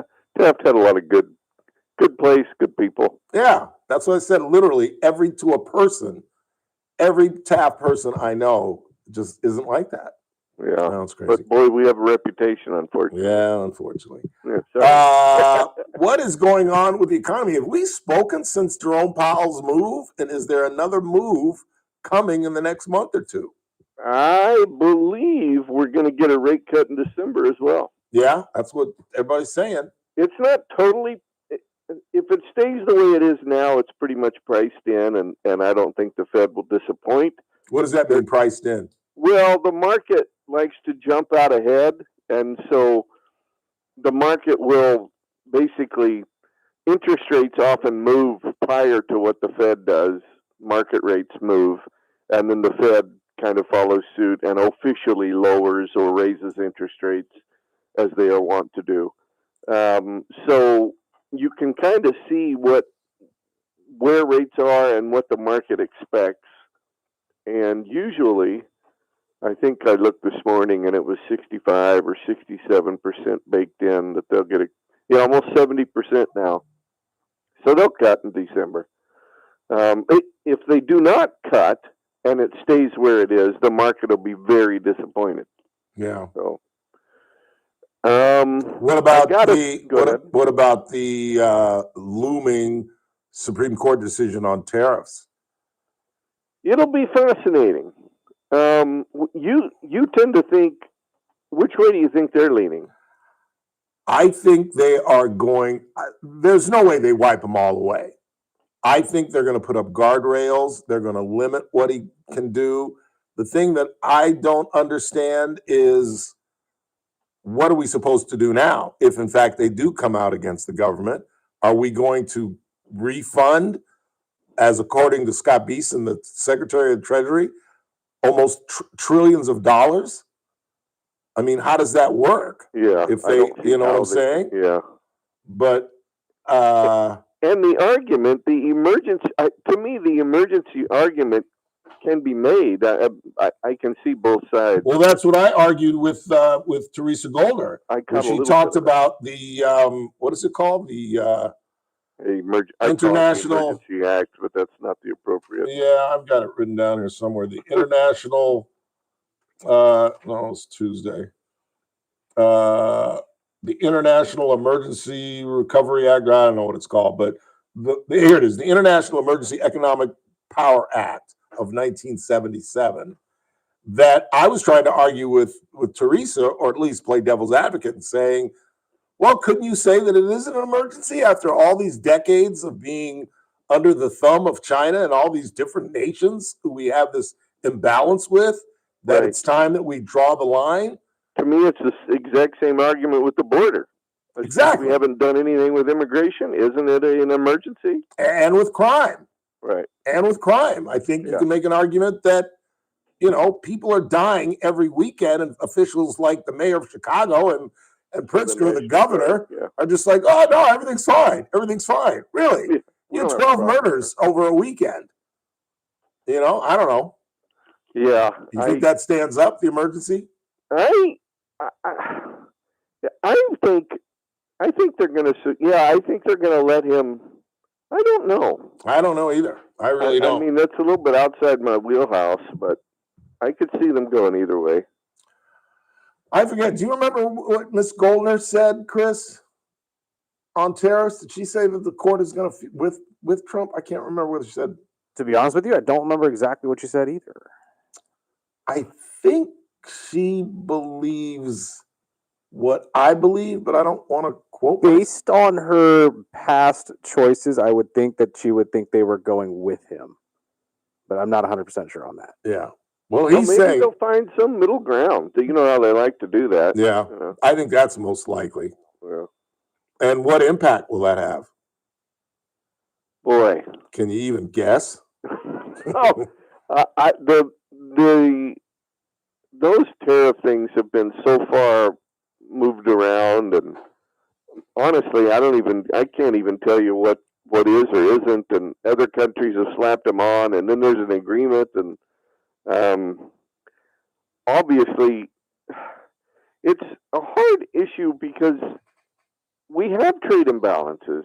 We have crime problems. We have an immigration issue. Yeah, we've been abused with these trade wars. And Trump is attempting to basically trying to do something about it by skirting the issue, because other presidents basically say, well, Congress has to do something. And of course, Congress can't do anything together. And I think he's made some great deals. I think he made a great deal with Japan, which is now buying our trucks for the very first time. He got the Chinese to buy our soybeans again after the boycott. We've lowered the tariffs there. We've got the situation with India and Vietnam. I mean, I'm not saying that it's completely and totally worked out, but no, I'm willing to give him the benefit of the doubt. Exactly. I like the fact he's trying to do something and fix some of these issues.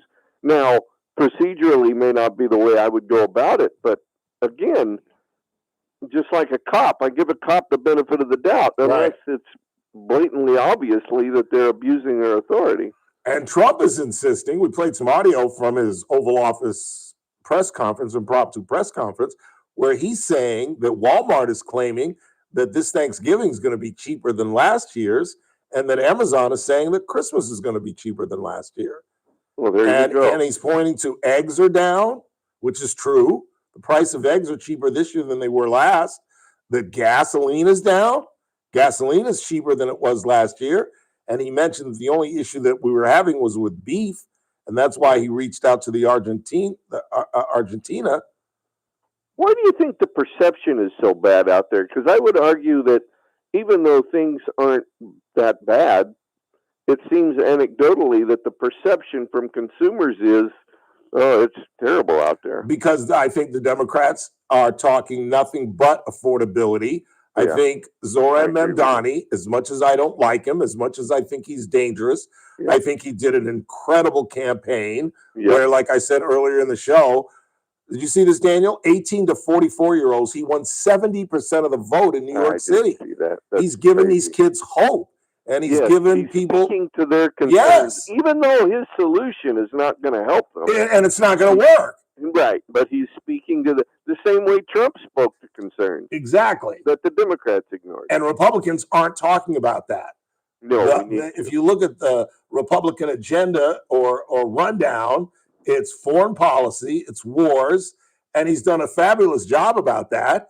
But it was ironic, I thought, in the audio that we played, that he's said he was bagging on Republicans for not talking about affordability more, and that's why we lost Virginia and New Jersey, blah blah blah. We need to pivot from the social issues, which were important, but it's although they're not solved, it's not as big of a pressing issue on people's minds. No, and speak to the American dream and affordability. You just put your finger on why Winnie Sears lost that Virginia gubernatorial race, because she had her opponent over the barrel on transgender stuff, because she was still supporting the Democrat was still supporting biological males participating in sports, and she ran with that. You're exactly right. She ran with the cultural issues, while Spanberger was talking about how much your dinner costs. Yeah. Exactly. The country, for whatever reason, the country has moved on from the social issues to my pocketbook. Right, exactly. And you know why that is? Because Thanksgiving and Christmas is coming up. Right, and the pocketbook will trump all. Absolutely. It's the economy, stupid, as Carville said. I understand Daniel Petrey, our guest from Messmaker and Petrey Wealth Advisors, his phone number 395-9400. We're at $38 trillion now, Daniel. I wanted to get into this. This has gone a little bit bonkers lately. Wow. Of course, I don't have it week by week because I missed last week. I was not here. But over those 2 weeks, we went up a little over 138 billion in 2 weeks. In 2 weeks. So instead of our 29, we yeah. averaged a little under 70. Wow. So, and since October 2nd, we have gone up over 600 billion. That's amazing. Something's going on. Yeah, that is frightening. I can't imagine revenues being that. It's like spending must be maybe because Congress can't agree on anything but I would think that would hurt spending because they don't have the money to do it. But I don't know. It's gotten a little bit heated. Yeah, the total number right now is 38,161. But goodness gracious, the way we're going. It's the only thing that comforts me about being old, Daniel. I feel so bad. Yeah, I feel so bad for 10-year-olds. Yeah, and 15-year-olds who are going to have to deal with this when they're in their 30s and their 40s, when it becomes untenable and Social Security dries up, and it will. It's just a matter of which needle or which, the haystack and the needle. The haystack story. Whatever. Yeah. How's it go? So, to me, I've been worried about this issue for over 15 years now. Yeah. And nothing has helped it. And eventually it's going to get so bad that, and the dollar's going to not be able to do what it's supposed to do. I think that's one reason gold and silver and a lot of commodities prices are higher. And it's not even like we're maintaining, we're adding on to it. No, yeah. We're like blindly just mounting it and pretending like it doesn't exist. Yeah, I think the assumption is, well, it didn't hurt my predecessor, so why should it hurt me? Yeah. Crazy. And Trump, he likes debt as long as it's cheap debt because he feels he can leverage that and make money. And if we were decreasing this by bringing in more revenue, okay, I'd be like, well, I don't like that we're spending, but we're not growing our way out of it like I would have hoped. No, not at all. Not at all. And if we can't do that, I don't know what we'll have. Yeah. I'm running really late. I got to fly, Daniel. Yes, always good to hear from you, my friend. Always good to be seen on radio. Have a wonderful weekend. We'll talk to you on Thursday. See you next week. All right, buddy. Bye. Daniel Petrey His phone number again, 395-9400, 395-9400. He's located right on the corner of 21st and Oak. Quick time out. Not a lot of time before we get to the top of the hour. It's TRBS on a Thursday, 11th month of the year, 6th day of the month in the year 2025.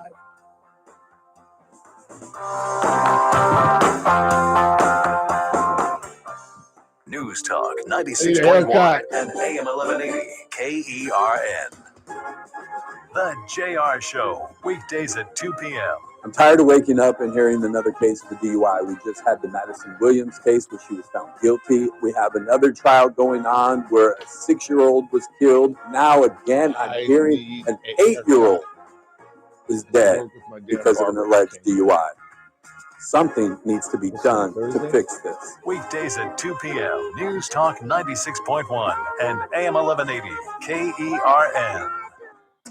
Carpet Outlet Plus.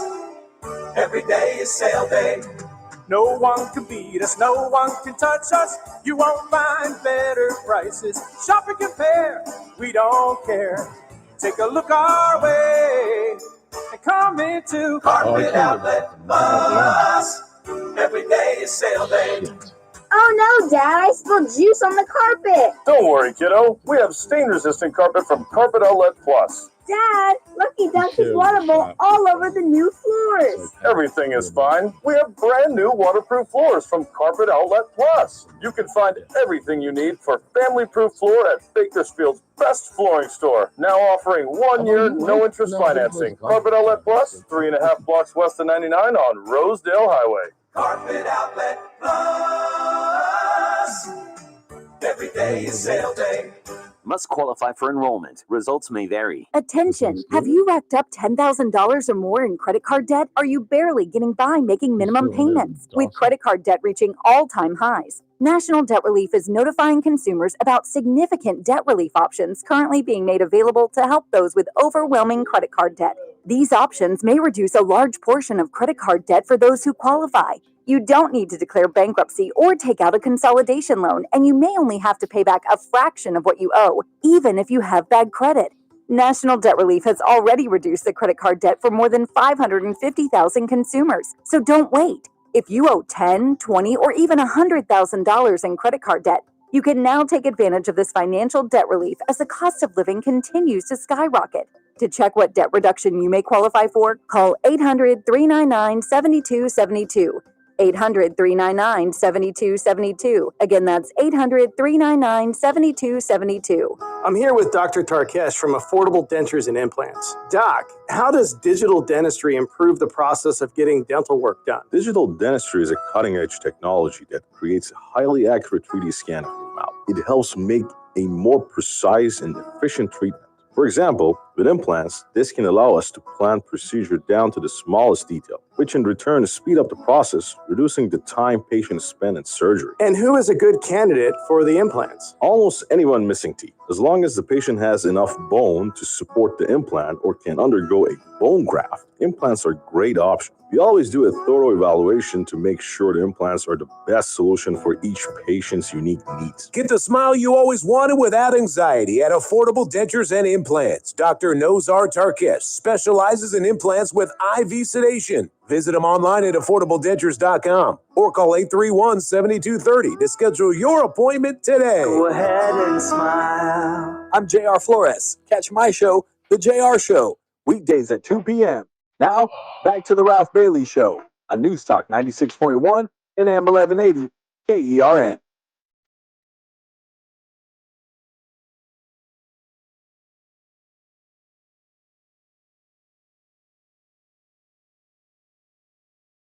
So, Rand, this will tell me the Dodgers are already wheeling and dealing. We released, what's his first name? Howard Dean. That's a joke, Chris. That's a former politician that talked his way out of the presidency. Something Dean. Justin Dean. And the Giants picked him up? That's what I understand, yeah. I thought it was when he said the Giants picked up one of us. You know who I thought it was going to be, don't you? Kike? No, that was going to be Conforto. Oh, they're going to welcome him back. I'm shocked that they have not moved on him yet. They moved on Dean. Maybe they have. I don't know. Maybe Randy didn't look. I'll take a quick. Kind of weird when the guy kind of glance. saved your butt in the World Series a little bit there. Who, Dean did? Dean did, because if he reaches for that ball in Game 6, they would have won. No, that wasn't Dean. That was the black kid. That was Dean. Dean is the black kid? Yes. Are you sure? Mm-hmm. No. Yes, indeed, is the black kid, yeah. They got rid of the black kid? Yeah, with the dreads. What's the matter with them? They got rid of the black kid. That's what I'm saying. Like, saved your butt in Game 6. That's right. Join the Walker Bueller Club. Holy Toledo. I didn't know it was the black kid. Never rooting for the Dodgers. No, okay. Quick timeout. Final hour of the broadcast. Don't go anywhere. Damn, I didn't know that. This is AM 1180 KERN Green Acres. This is 96.1 FM. Bakersfield. Online I thought it was like Paul and that other guy. News this hour from Town And Hall. look, they got a I'm picture of Keith all the Peters Nazis. in Washington. That is The Trump administration has won a Of course they got rid transgender of the case at the Supreme Court. White House correspondent Greg Clugston reports. Justices are allowing the administration to enforce a policy blocking transgender and non-binary people from choosing a sex on their passport that's different from their biological sex. In January, President Trump signed an executive order declaring the U.S. would recognize two sexes, male and female, based on birth certificates and biological classification. Greg Clugston, Washington. Former House Speaker Nancy Pelosi, arguably the most powerful woman in the history of American politics, says she won't seek re-election. The 85-year-old Democrat, a mother of five who started in politics as a volunteer, has represented San Francisco, California for nearly 40 years. In 2007, she became the first woman elected as House Speaker. She helped steer landmark policies like the Affordable Care Act, Dodd-Frank financial reforms, and the repeal of the military's Don't Ask, Don't Tell policy. In her announcement post, she left those who sent her to Congress with a call to action. We have made progress. We have always led the way, and now we must continue to do so by remaining full participants in our democracy. Jennifer King, Washington. Major U.S. airports are among those facing 10% reductions in air traffic Friday because of the government shutdown.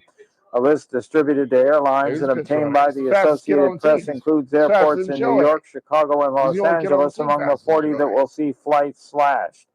The Federal Aviation Administration is imposing the reductions to take pressure off air traffic controllers who are federal employees and have worked without pay during the shutdown. On Wall Street, the Dow down by 398 points. More on these stories at townhall.com. Newsmax, you like Newsmax. I like it too. Newsmax has been terrific. President Trump is right. Millions like you are tuning into Newsmax. You're watching Newsmax on cable. You're going to our streaming channel, Newsmax 2. And you're downloading our free Newsmax app on your smartphones and TVs. Reuters Institute says we're now one of the top news brands in the nation. Every night, watch great shows with Rob Schmidt, Carl Higbee, Rob Finnerty, and more as they expose the big media lies, the Washington swamp, and they're never afraid to talk about faith, freedom, and the values that made us great. Find out why Newsmax is the fastest-growing news channel in America. Make the switch today and join our news revolution. Get Newsmax on cable, on streaming, and download the free app today. It takes just seconds to start. Let President Trump know you stand with Newsmax. It's for real news, for real people. Make the switch today. From KERN Newsroom, your live and local news update on News Talk 96.1 and AM 1180 KERN. I'm Bill Robbins, the Bakersfield police detective accused of sex crimes who was to be released from jail, has his release revoked after federal prosecutors filed a motion on Tuesday to revoke the judge's decision to allow 36-year-old Mark Lugo to be released under strict supervision. Lugo is accused of using social media to contact a 15-year-old girl from South Carolina to convince her to commit a sexual offense. The U.S. Attorney's Office successfully argued that Lugo posed a clear and present danger to the community. They cited what prosecutors say were explicit text messages between Lugo and the teenage victim. The California Highway Patrol in Bakersfield says that they've removed another reckless driver from the road. CHP reports that they spotted a Corvette going 147 miles an hour on Panama Lane, east of I-5 on Tuesday. The speed limit is 55. The driver was arrested and the car towed. According to officials, speed has a role in around 40% of all fatal and injury crashes in California. The victim of a deadly high-speed crash in Bakersfield has been identified. According to the Kern County Coroner's Office, the victim is 24-year-old Daniel Chavez Cruz. BPD says at a little after 1:30 a.m. on September 25th, officers were called to the 11,500 block of Hageman Road for a one-vehicle wreck. Cruz's GMC Arcadia lost control, hit a tree, and the victim was ejected. The city of Bakersfield is hosting a free bulky item drop-off this coming Saturday, November 8th. It's being held at River Lakes Ranch Park from 8 a.m. till noon. Residents should be prepared to unload their own stuff. River Lakes Ranch Park is located at 3825 River Lakes Drive. I'm Bill Robbins in the KERN newsroom with news every half hour or when it breaks on News Talk 96.1 and AM 1180 KERN. What do you think, this is the Army where you shoot them a mile away? You gotta get up close like this. Bing! You blow their brains all over your nice Ivy League suit. It's the Ralph Bailey Show on News Talk 96.1 and AM 1180 KERN. Now make sure you leave the house when you make the call. You understand me? You hear me? Call from an outside line. I mean it. Call in or text to 661-842-KERN. That's 661-842-5376. Listen live at KERNradio.com. Now, the host you've been waiting all day for. Live from the KERN studio, here's Ralph Bailey. Final hour of the broadcast on this Thursday, 6th day of November. It's the Ralph Bailey Show on News Talk 96.1 and AM 1180 KERN, where we're streaming live at kernradio.com. And you can subscribe on YouTube and actually watch us broadcast the radio program. We're kind of stuck on subscribers. We're right around 450. And we got to get, I can feel the heat. Can you feel the heat? You know that heat smell? Yeah. It turns on? Yeah, especially for the first time in this entire year. In a year, yeah. The collective dust. Yeah.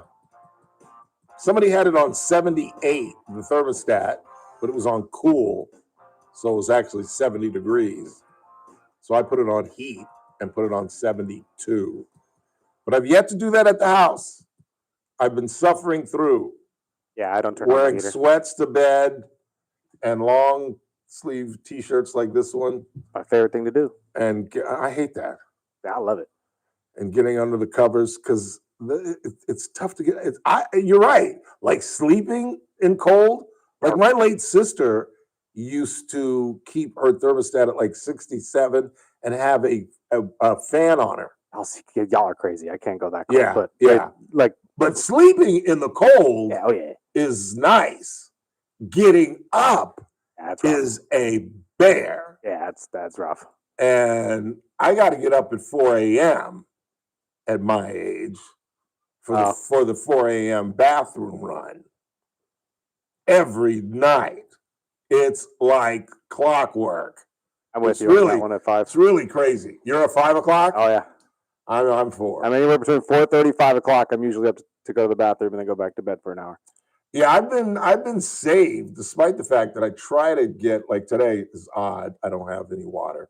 But I try to drink a 50 during the show and then put a good dent in a 50 with my dinner tonight.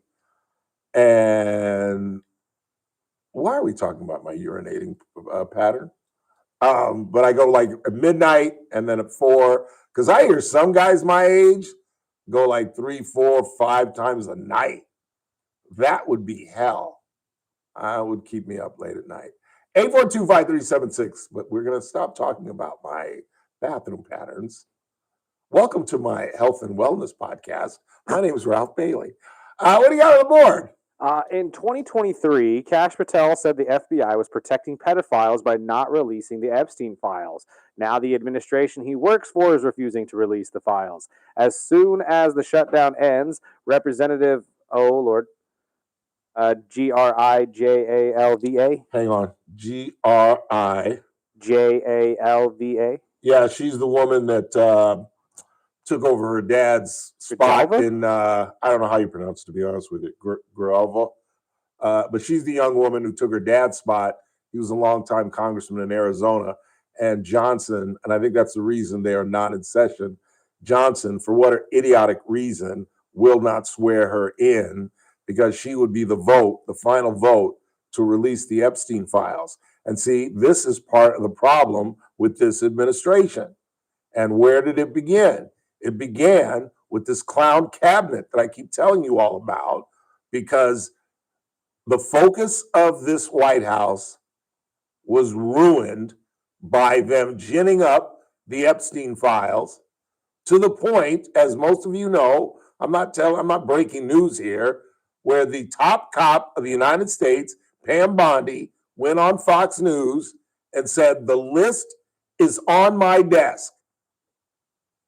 And at that point, and then before that, invited influencers, podcasters, all MAGA folk, actually invited them to the White House, flew them into DC, gave them booklets that I don't know if you saw the video of them coming out of the White House holding up these white booklets as if they'd just been given a new report on the JFK assassination or something.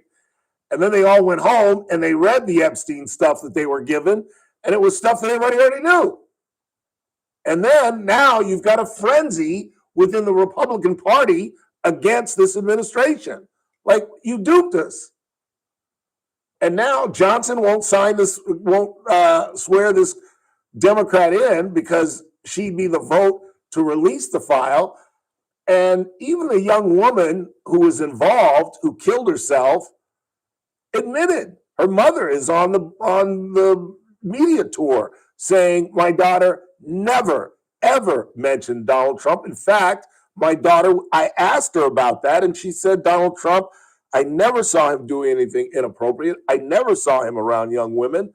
So I don't understand why they've created their own problem, taking their focus off what he talked about that got him elected, and that is affordability. And now, as we played for you, the president's complaining to Republicans that they're not talking about affordability more, and that's why they lost to a couple of centrists, both in Virginia, Commonwealth of, and up in New Jersey. It just makes no sense when they created their own problem. And why Pam Bondi said that, and you bring in,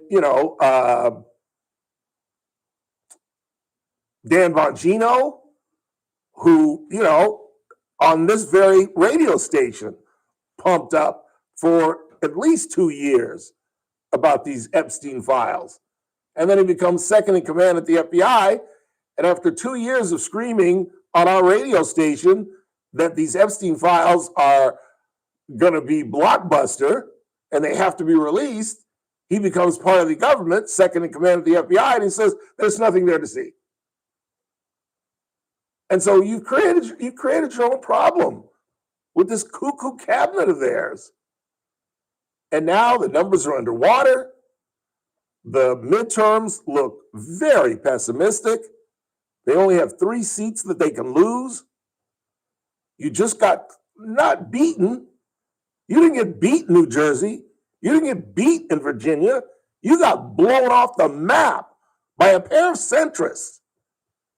It's not like Spanberger. If you know anything about Abigail Spanberger or Mikey Sherrill, these aren't uber left liberals. They're wrong on several issues. They've got to toe the Democratic line on transgenderism.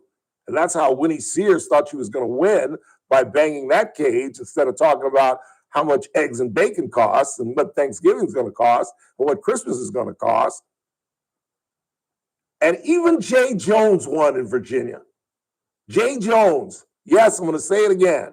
The man who 3 years ago was caught sending a text calling for the murder of the speaker and the murder of his children in the arms of his wife so that they could comprehend empathy and maybe change their policies. And that guy won. And he didn't win by a little, he won by 6 percentage points. It is the biggest self-destruction I've seen in politics in a long time. And you can't even compare it. Biden didn't self-destruct like this. The reality is they got legislation through. They got economic legislation through. Now, it's not economic legislation that I would agree with. In fact, we now know it was economic legislation, the Inflation Act, or whatever the hell that was called, that threw inflation right out the roof. We went from 1.4 to 9.1. But they got things done economically as compared to the 9 months of this administration, which has completely been focused on foreign policy. And again, they've done a wonderful job on foreign policy. But that's not what it's about. By the way, did I tell you this? There was nothing on television last night. And because I was watching the Dodger game Friday night at a friend's house, I missed Bill Maher. So I just happened to turn it on last night. It was nothing on, no Dodgers. The Laker game was off. Guess who was on Bill Maher? Who was just on The View on Tuesday. Really? Marjorie Taylor Greene. Oh, that's what I meant to send you. God dang it. God dang it. I was watching it and I didn't have my legal pad in front of me and I wrote it down on a note and I said, I'm going to remind me to send this to Chris. We'll play it tomorrow. She was brilliant. That's right, Ralph Bailey. This, and you can go to YouTube and you can see it's really me, is saying that Marjorie Taylor Greene was brilliant. She was incredible. She was talking about the stupidity of both the parties. She's talking about legislation that she's trying to get on the floor that Mike Johnson won't let get on the floor. She's calling it a crime that they're not in session. She was incredible. I'll have that audio for her. I'll make sure Chris gets a hold of that tomorrow from the Bill Maher show. She was remarkable. And she is, she made it clear she's not moving away from Trump, but she has now adopted the Bailey theory. You can't agree with your politician 100%. You can criticize your president and still believe in what they're doing and still support the administration. But she uses her kids as an example. She's got kids that are working independently who have seen their health costs go up. And she's just like me, not a fan of Obamacare, where I think she was saying that, because she was in construction before she got into Congress. So she has to buy her own insurance. And she said for a family of 5, I think she said her monthly health went from $800 to $2,400 a month. And she said and I guess this is why I thought she was brilliant, because she was saying the very things I was saying when we were arguing with Howard, and we were talking about this for weeks now, is that Obamacare was a disaster. However, the Republican Party has done absolutely nothing to fill the void. You can't say that something is bad and then be asked, what's your solution, and do the Scooby-Doo. Oh, and that's what the Republican Party has been doing since 2008. Really, 2014 is when it went into effect. But you've known about it. Obama campaigned on it and rolled it out right from the get-go when he was at about 60%, because that's what you do when you've got ridiculous numbers like that. You go after your most difficult piece of legislation and take that popularity out for a walk and see what you can get for it. And he got the Affordable Care Act, better known as Obamacare. And it's been a disaster. It was a lie. Oh, look what's on television. Would you please turn that off? No, don't turn it off. The Raider game has started. They're playing the Denver Broncos. I should have put money on this. What's the line on it? 9.5. Yeah, that's an easy cover. And it's in Dangsburg. I've been saying this is one of those games that you guys usually sneak up and beat them. Not tonight. Not tonight. Not tonight. You want to play? You want to play a little better on that, my brother? I'll give you 10 right now. I'll give you 10 right now. Good. But anyway, I'll have that audio for you tomorrow because she was brilliant, and this is idiotic, and something's going to change. If not tomorrow, like I said earlier in the broadcast, they've got a bipartisan bill that they intend to put on the floor tomorrow. I'm not guessing that it gets passed tomorrow, but you might see maybe 1 or 2 senators join. We need 5. We have 53 Republicans. Actually, we have 53 Republicans in the Senate. We have 52 who are in favor of the continuing resolution. Rand Paul from the Commonwealth of Kentucky is the lone holdout, and we have 3 Democrats. So we're at 55. We need 5 to get to cloture, to avoid the filibuster. And again, as we talked about earlier in the show, the president is quadrupling down. He met with GOP senators today, trying to convince John Thune and others to enact the nuclear option, meaning a simple majority vote can end the filibuster, and then a simple majority would be able to pass legislation. But that would only also take effect in 2026, when Democrats are most likely to have the majority. Just don't make no sense to go back and forth like that. Quick time out. We'll check the board some more, see what you all are talking about. We'll talk Laker basketball at the bottom of the hour. The Lakers are 7-2 and looking unbeatable. And this is all without the flopper. That's what I call him now. The flopper. LJ. Quick time out. I'm coming right back. It's TRBS. It's the Ralph Bailey Show on News Talk 96.1 and AM 1180 KRN. We're streaming live at kernradio.com. News Talk 96.1 and AM 1180 KERN.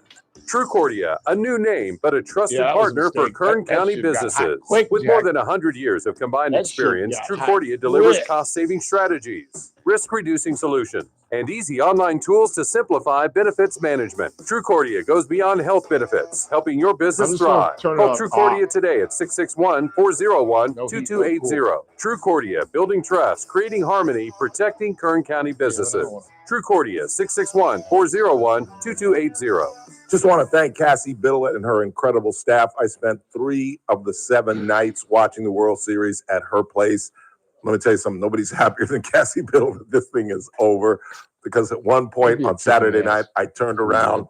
See, that would be typical Raiders. Almost packed. To win like 5 or 6 games. Nobody was ordering drinks. Everybody was watching the game. That just goes to show what a big heart Cassie has. It really is. But things are getting back to normal.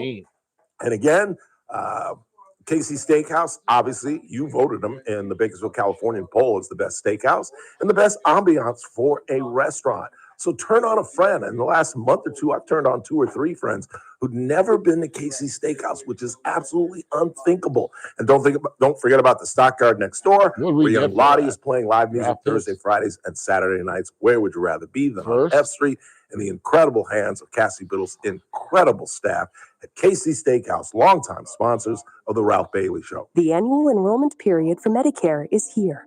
That means that it is time for you to select your Medicare plan for 2026. This annual enrollment period, choose a name you already trust. Select Kern Family Healthcare Medicare, DSNP, a new option for people who have both Medicare and Medi-Cal. For over 29 years, Kern Family Healthcare has been a trusted name in Medi-Cal. Now, we're here to support your Medicare journey too. Call 1-866-661-3767. Again, that's 1-866-661-3767. Or visit www.kernfamilyhealthcare.com/Medicare to learn more and enroll. Start your Medicare journey with local care you trust. Choose Kern Family Healthcare. Kern Family Healthcare Medicare is an HMO D-SNP plan with a Medicare contract and a contract with the California Medicaid program. Enrollment in Kern Family Healthcare Medicare HMO D-SNP depends on contract renewal. Welcome to the magic of that's- Christmas at Santa's Christmas Shop Yeah, and they explore could call that 26 every beautiful play. themed Christmas trees. Each tree is created with their own sparkling story, from even classic like reds and golds to shimmering coastal blues, from nutcracker elegance to the bright, sweet world of Candyland. At Santa's Christmas Shop, you'll find every unique ornament, ribbon, and accessories to make your home shine bright this season. Line up the toy soldiers, light the holiday scented candles, deck your mantle with deer and garland, and don't forget the elves. Whether you're decorating your very first tree or your 26th, it all begins in one magical place, Santa's Christmas Shop, bringing the wonder and warmth of the holidays home. Visit Santa's Christmas Shop inside patio spaces, where Christmas truly comes to life and every tree tells a story. 6801 White Lane. That's 6801 White Lane. He's got more money than he knows what to do with. You've got your whole life ahead of you, so choose a Medicare plan you can count on. And that's what you get with a Medicare Advantage plan from United Healthcare. With more than 45 years' experience serving its members, United Healthcare has plans with low monthly premiums that fit your life today and as your needs change tomorrow. The Medicare annual enrollment period ends December 7th, so go to uhc.com/Medicare today. United Healthcare Medicare plans. It's Medicare coverage California can count on. The Charlie Kirk Show, weekdays at 6 p.m. on News Talk 96.1 and AM 1180 KERN. Now,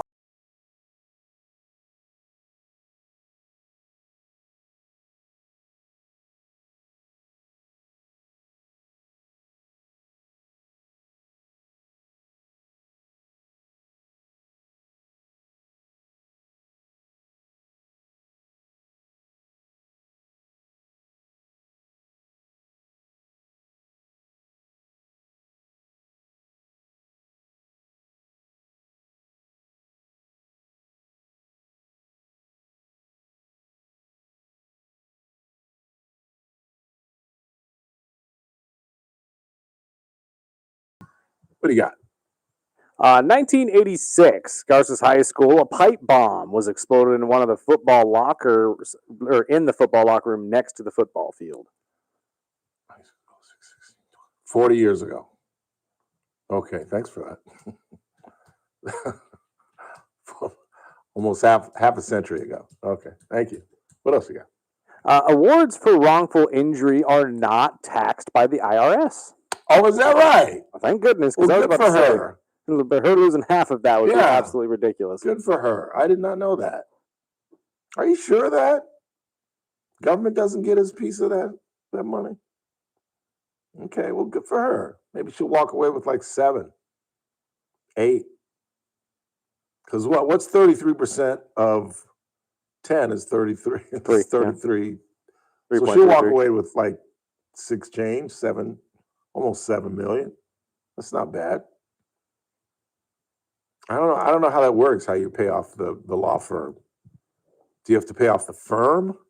Or because she had 2 attorneys, do you have to pay off each attorney?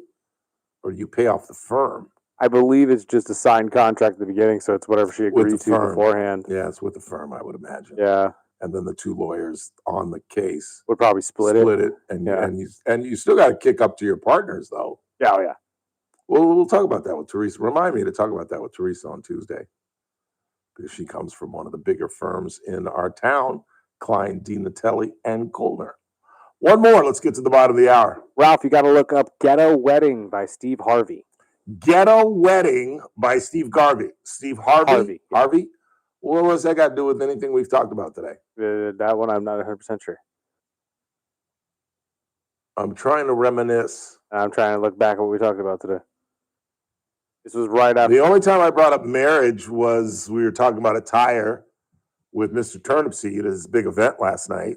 I think that's exactly what it was around too. Was that his event that he said somebody came in street clothes? Yeah. Oh, no. It was a restaurant he was at. Right. He was at Steak and Grave. And then I mentioned that I was at a recent wedding where guys were dressed in jeans and boots and flannel shirts. And I mean, you're going out of your way when you do that. You know what I mean? I mean, this was a formal wedding.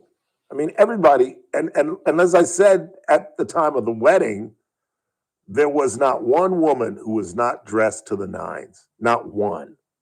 Not one. Every woman at that wedding. This is a 300-person wedding, and every woman looked like $1 million. But I'm guessing about 10%, maybe not quite 10%, maybe 5% of the guys were dressed inappropriately, in my opinion.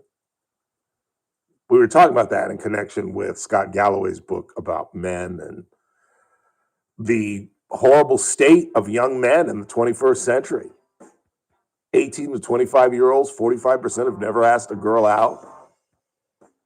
60% of 80 to 25-year-olds live with their family.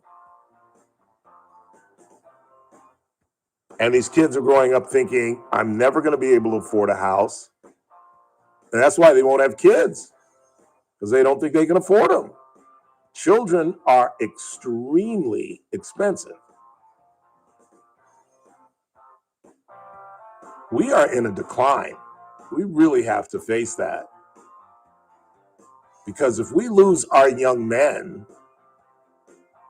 over the next 50, 60, 70 years, this country will be in great decline. Quick timeout, final half hour of the broadcast. It's TRBS on a Thursday. I would stick around if I you.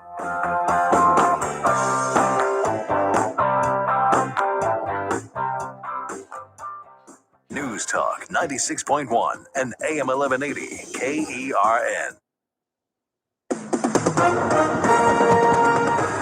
With us on news, I'm Keith Peters in Washington. The Supreme Court has let the Trump administration enforce a passport law permitting only two sexes to be listed on the document, male and female.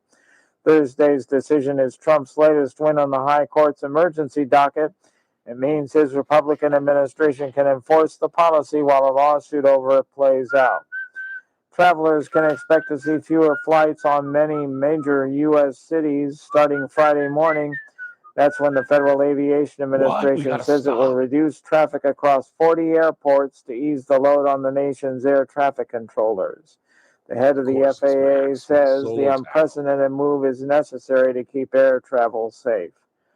On Wall Street, the Dow down by 398 points. The Nasdaq dropped 445. More details at srnnews.com. I'm shocked. News Sean Talk doesn't go for it 96.1 and AM 1180 KERN. Even on the 10. From the KERN newsroom, your live and local news update on News Talk 96.1 Half and the field AM will be lucky 1180 for your KERN. I'm Bill Not even Robbins, that. the Bakersfield police detective Watch, we'll be accused of lucky for sex you to crimes, field who was to be released from jail, has his release revoked after federal prosecutors filed a motion on Tuesday never to saw revoke the Botox judge's coming. decision to allow 36-year-old Mark Lugo to be released under strict supervision. Lugo is accused of using social media to contact a 15-year-old girl from South Carolina to convince her to commit a sexual offense. The city of Bakersfield is hosting a free bulky item drop-off this coming Saturday, November 8th. It's being held at River Lakes Ranch Park from 8 a.m. till noon. Residents should be prepared to unload their own stuff. River Lakes Ranch Park is located at 3825 River Lakes Drive. I'm Bill Robbins in the KERN newsroom with news every half hour or when it breaks on News Talk 96.1 and AM 1180 KERN. Must qualify for enrollment. Results may vary. Attention! Have you racked up $10,000 or more in credit card debt? Are you barely getting by making minimum payments? With credit card debt reaching all-time highs, National Debt Relief is notifying consumers about significant debt relief options currently being made available to help those with overwhelming credit card debt. These options may reduce a large portion of credit card debt for those who qualify. You don't need to declare bankruptcy or take out a consolidation loan, and you may only have to pay back a fraction of what you owe, even if you have bad credit. National Debt Relief has already reduced the credit card debt for more than 550,000 consumers. So don't wait. If you owe $10,000, $20,000, or even $100,000 in credit card debt, you can now take advantage of this financial debt relief as the cost of living continues to skyrocket. To check what debt reduction you may qualify for, call 800-399-7272.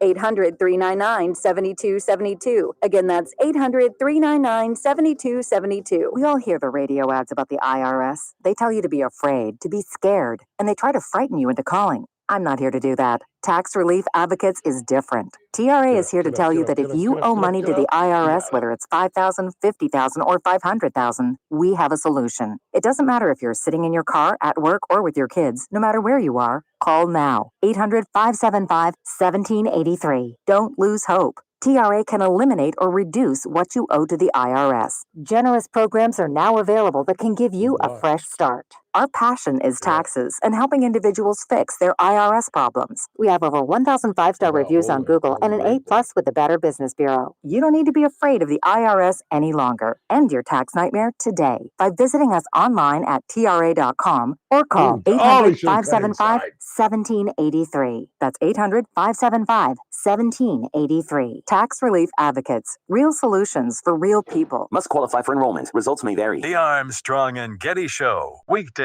noon to Figaro! 2 on News Talk 96.1 and AM 1180 KERN. Now, back to the Ralph Bailey Show.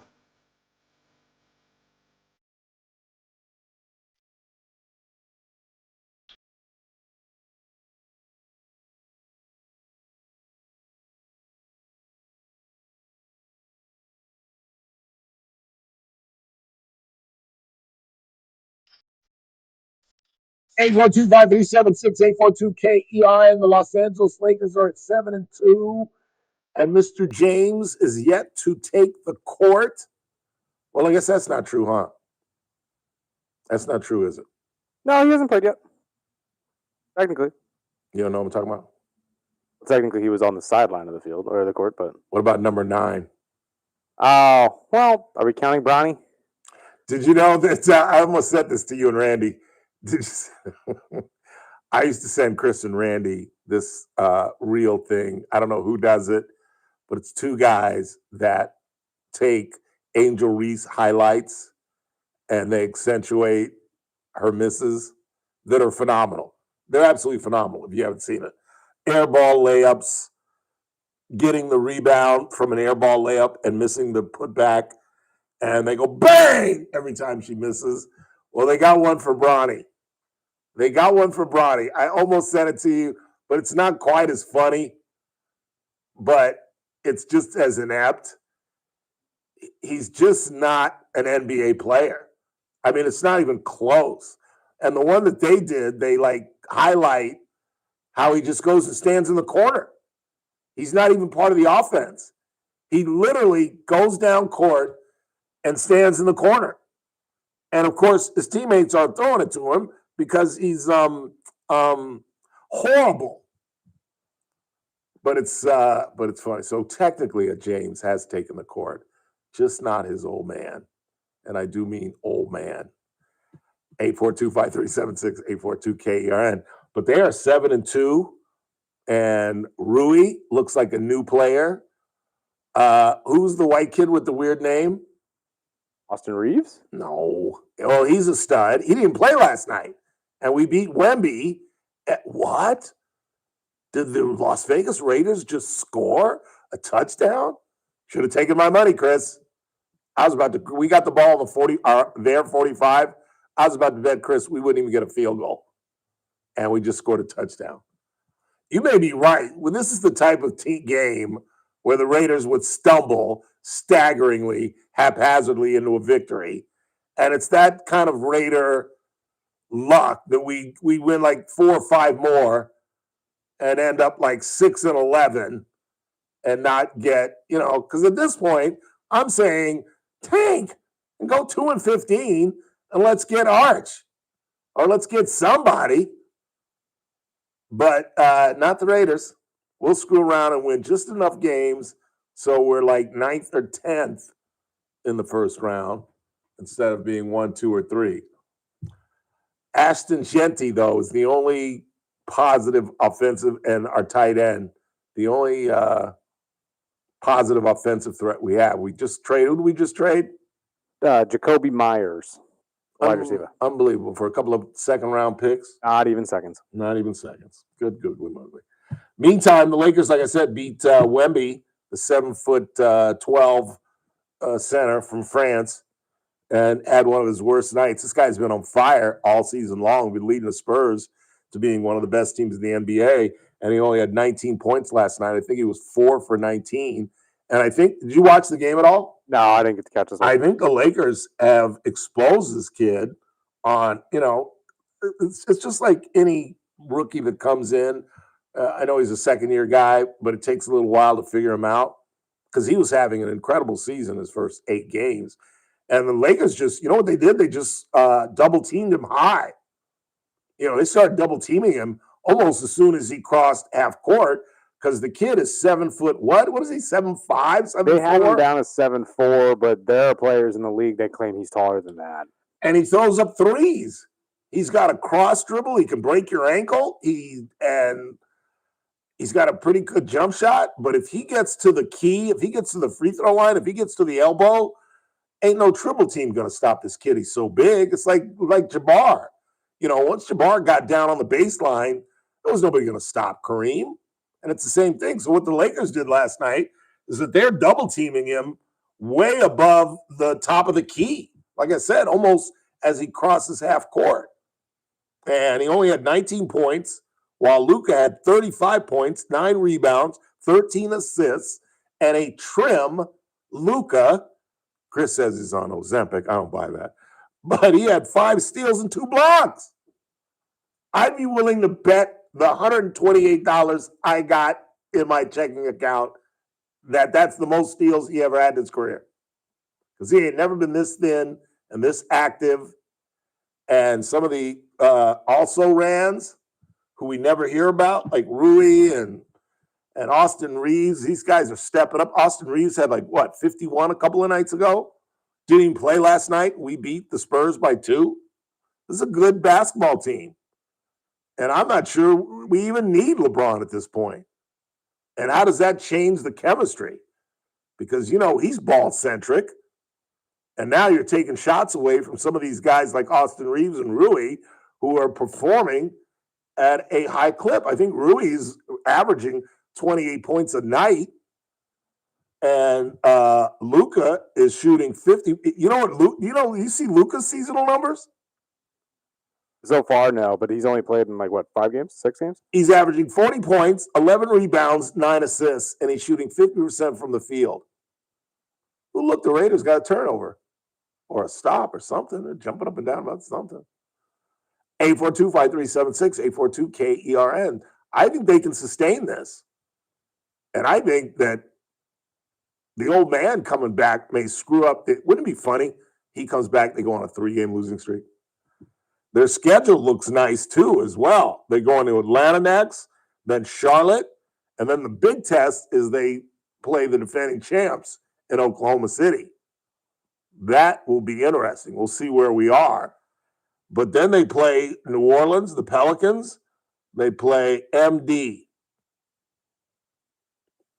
Oh, MB, Milwaukee Bucks. Yeah, there you go. Milwaukee Bucks. And then they play the Jazz twice in a week. It's a nice schedule. Because Milwaukee sucks now, don't they, even with Giannis? I mean, I wouldn't necessarily count them out of the playoffs, but they're not great. And Actually, Charlotte? I would look out for Charlotte, too. They're pretty good. Really? Oh, yeah. What about Atlanta? No. So we'll beat Atlanta. You think Charlotte will give us a hard time? Charlotte will give you a hard time, but I feel like you guys are going to win regardless. So that's 2. We lose to Oklahoma City. Yeah, probably. We'll beat New Orleans. We'll beat Milwaukee. And we'll probably split with the Jazz. I think it's tough to... Yeah, I don't know. Jazz kind of suck, too. Beat them twice in a week, though? We play them 4 days apart. Twice. Yeah, you may be right. Maybe not twice in a week. But... Yeah, it's tough to beat the same team twice in a week. But I think they're for real. I really do. They lead the league in field goal percentage. You can believe that. And Jackson Dart, Jackson Smith and Jigba? Who are we talking about? Hayes. I almost said it. I did say it. Jackson Hayes. He looks like a new player. They did the pick and roll last night. He and Luka several times. And LaRavia is the guy you were talking about. LaRavia, yeah. That kid is tough. I love that kid. How many points did he have last night? Give me a sec. I'll let you know. I bet he had at least 18. He's averaging 12 right now. But I bet he had 18 last night. 8. Okay, maybe not. He was the big reason why you guys beat Miami the other night, though. He dropped 25 on him. He's tough. He's tough. We've got a decent club. At a time when the West isn't quite as good as everybody thought. Denver isn't quite what everybody thought, right? As of right now, yeah, but again, it's early. It's too early. That's why they should go to 65. 82 game schedule is just ridiculous. I think baseball should go to 150, go back to 154, and basketball should go to 65. But why won't that ever happen? Money. They ain't leaving that money on the floor. Are you kidding me? Well, and I always argue, what are you going to do with the players' contracts? Because they're not going to take a pay cut, and you're not going to want to pay them the full contract you're paying them for not playing 82 games. You know what I'm saying? Yeah. I can't get into it. I forced myself to watch last night because it's the first time I've seen him play, but just can't get into it. Let's go ahead and take our final break of the night. Tomorrow is a Friday. Mr. Bentley will be here at 3:30, along with Brandon Lang at 4 o'clock. I believe that's it. That's about it. Except right now. However, we do have Vince Vaughn coming on Tuesday. So don't let me forget that. At 4:30, following Teresa Golder. It might be 4 o'clock. It's either 4 or 4:30. He's usually pretty early, so I would say 4. Well, let me go take a look. I'll tell you right now. Where is Allie? 4 o'clock Tuesday, right after Teresa Golder. One of our favorite congressmen, Vince Vaughn, is going to join us. But tomorrow it's Rick Bentley and Brandon Lang. Final timeout of the night. Keep it locked. Charlie Kirk at the top of the hour. In the meantime, you're listening to The Ralph Bailey Show right here on News Talk 96.1 and AM 1180 KERN, where we're streaming live at kernradio.com. News Talk 96.1 and AM 1180 KERN. Start your day right. First Look with Scott Cox, 6 to 9 a.m. On the Friday edition of the First Look program, we'll continue on with the fallout of Prop 50, I guess. I don't know. We'll talk to our friends from Mentorfield about a show they got coming up. Want to bust out these promos? Yes, sir. Whenever you're ready. Hang on a second.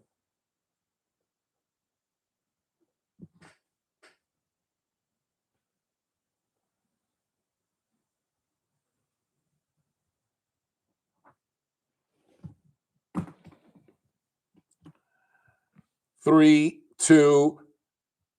So at the Thursday breakfast of Honor Flight at the Elks Lodge, we presented our check this year, the 9th year in a row, this year for $33,554,000, which makes it a cool $350,000 you all have helped me raise in 9 years. This is the single most magnanimous community in America. And for all of the veterans, all of the God damn it. 3, 2. So at the Thursday morning Honor Flight breakfast, we presented the check for $33,554 that we raised at our annual Honor Flight fundraiser. This is the 9th year. And in those 9 years, we've been able to raise $350,000 for Honor Flight. This is clearly the most magnanimous community in America.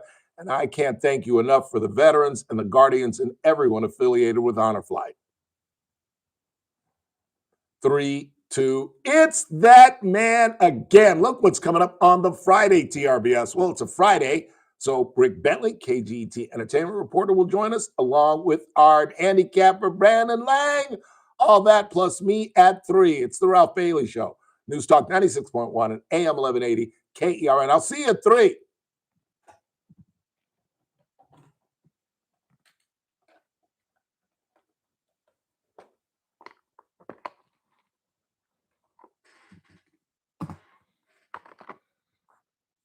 Team Paul Sheldon. 398 2298. Hi, I'm Rick Sorsey, certified kitchen and bath designer and owner of Stockdale Kitchen and Bath. When it comes to remodeling your kitchen or bathroom, you deserve a process that's personal, precise, and as stress-free as possible. That's why I personally design every project with you using state-of-the-art three-dimensional software so you can see exactly what your new space will look like even before construction begins. No guesswork, no surprises, just a clear vision brought to life. And I believe in guiding you through every step of the process. I shop with you, cabinets, countertops, fixtures, so you get the perfect combination of style and function. We work with top quality American-made cabinet brands like Waypoint, Diamond, Medallion to ensure long-lasting beauty and craftsmanship. If you're ready to turn your vision into reality, let's design something amazing together. Call Stockdale Kitchen and Bath at 661-834-3333 or visit StockdaleKitchenandBath.com today. Stockdale Kitchen and Bath. Beautiful cabinetry, smart design. The Clay Travis and Buck Sexton Show, live 9 to noon. Now, back to the Ralph Bailey Show on News Talk 96.1 and AM 1180 KERN. Pleased to meet you. Hope you guessed my name. But what's puzzling you is the nature of my game. 842-537-6842-KERN. Let's clear the board, get Samuel out of here. I got to rush home and see the Raiders lose. Let's see. There has only been 2 black police chiefs in the BPD history, not 3. That's incorrect. Lyle Martin, Eric Matlock, and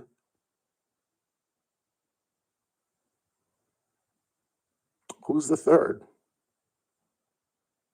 Are you mixing it up with a potential sheriff? No, there's never that's why I'm just throwing it out there. I don't know for sure. Eric Matlock, Lyle Martin, and there was a third. I thought there was a third, maybe not. What else you got? Oh, let's see. But the point of the discussion, however, was we now or soon will have 4 that we're paying close to $200,000 for the rest of their lives. And I believe the oldest of the 4, once Mr. Terry retires next year, is Greg, who's about my age. I think Greg is 61 or 62, meaning he's got a long life. His father recently passed, but his father was in his 80s, I believe. So he ain't going anywhere unless a truck hits him. If you've ever seen Greg Williamson, a truck would hit him and he would still survive. He's a pretty big kid. So yeah, we've thank you 80s and 90s city council municipal leadership. Once again, hooking up and destroying the future of Bakersfield. What else you got? A volunteer city council making multi-million-dollar out-of-court settlements and contract negotiations with the cops and a out-of-date sewage system to replace. Yeah, I mean, it's no coincidence that for most of my career, I've had to, it's not like, I guess some people think that when we go negative, we want to go negative. Do you really think that I want to say that we have bad municipal leadership? I live here. I'm part of this community now. I've been here for over 3 decades. I've lived here longer than I've lived any place else in my life, including the place that I consider home, Los Angeles, California. I'm embedded in this community. It hurts me to have to say that the DHS leader should be fired because they're incompetent, absolutely incompetent. That we've got to change the charter and get more serious people on our city council, people that will be challenged in campaigns, where we live in a community that's the 9th largest in the state of California. And we have city council members that run for city council and they go unopposed. They go unopposed. What is this, Andy Griffith, Andy Taylor running unopposed for sheriff? Is that who we are? Are we Mayberry? We're some of the most important positions, municipal leadership, people go unopposed. And incumbents win by gargantuan amounts because no one really serious challenges them.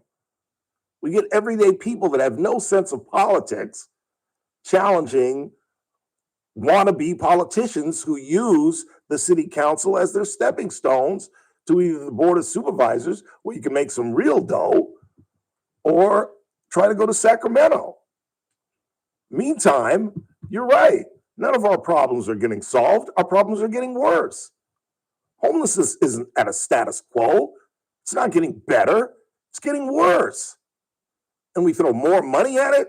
And we have, Carlos tried a 24-hour sit down one day. I mean, we do all that we can and nothing gets better.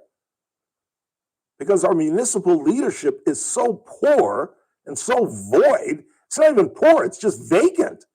There is no city leadership. It's just in such a great community with such great people where it's truly, let's just let the private sector run our community. Our private sector community members are so more effective than the names that we know in politics. And I'm talking about the Traco Matthews of the world. I'm talking about the Michael Bowers of the world. I'm talking about the Cassie Biddles of the world. I'm talking about the Romeo Agbalogs of the world. I'm talking about the Michael Turnipseeds of the world. We've got more, the hospital guys, Ken Keller, Kevin Smalls. People in the private sector are bigger movers and shakers in this community than any of our municipal leaders. Kevin Smalls and his family, do you know what he's done for pediatric care in this community? And what can you say that what is an elected official that you know has moved the needle on children's health care? It's all private sector stuff. When the needle moves in this community, go look and see what Ganesh and Michael Bowers are doing in terms of health and wellness. Go examine what some of the private sector people are doing in this community. Some of the separate organizations, the Open Door Network, CAP-K. But when you look at our city leadership, when you look at the city council and what they're doing, they're making bike lanes. They're upgrading soccer fields. It's insane. It's crazy. The 9th largest city in California, which could be a country. It is one of the most frustrating, mind-boggling things I have ever seen in my life. And it dates back to the 80s and the 90s, when those municipal leaders were creating these pensions, where in a year, we're going to be paying 4 police officers for the rest of their lives. For the rest of their lives. Why do you think these guys cut out at 50?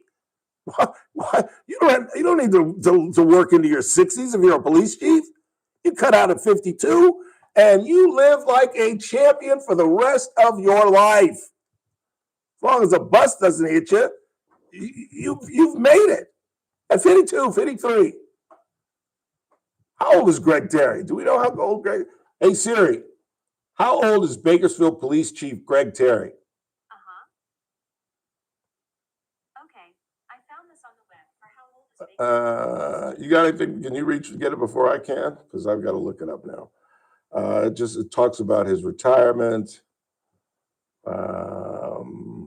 6 years on the force as a police chief, but it doesn't have his age. But I'd be willing to bet all the money that I have that he's not 60 years of age. Good gig if you can get it, boy. I'll tell you. Maybe we should start telling our children, when you become a fireman or a policeman, you get a pension for the rest of your life. I told you the story of an ex-girlfriend who was married to a sergeant in the CHP. And about 13 months before he was going to retire, he took the captain's test, became a captain, and upped his salary by $30,000 and retired on about $175,000 pension. 1 year as a captain. Man, maybe we should start telling our kids that, Not that I could do either, even if I knew about pensions. I ain't running down an alley, and I'm not going out of town to put out other people's fires and doing the things that fire guys do. They are better men than I'll tell you that. One more, and let's get out of here.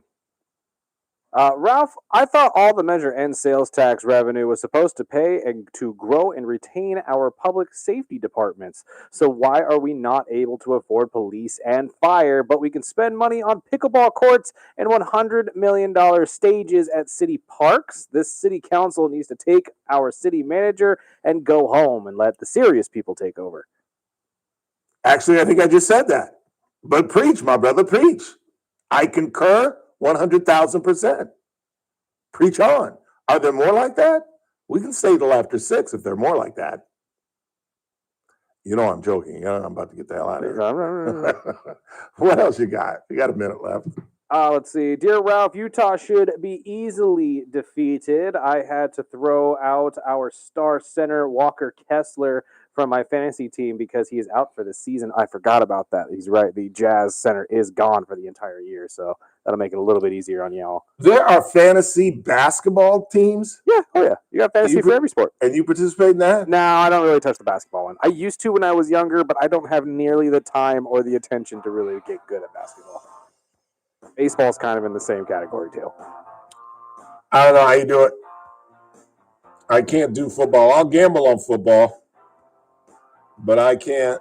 I just can't. Yeah, I can't follow, especially now that I don't have the ticket. Fair.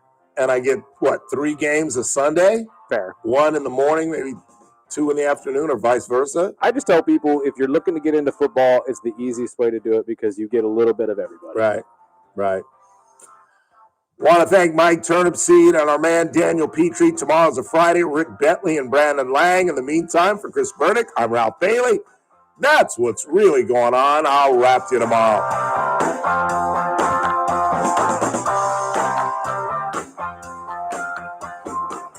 This is AM 1180 KERN. This is 96.1 FM. Bakersfield. Online at KERNradio.com.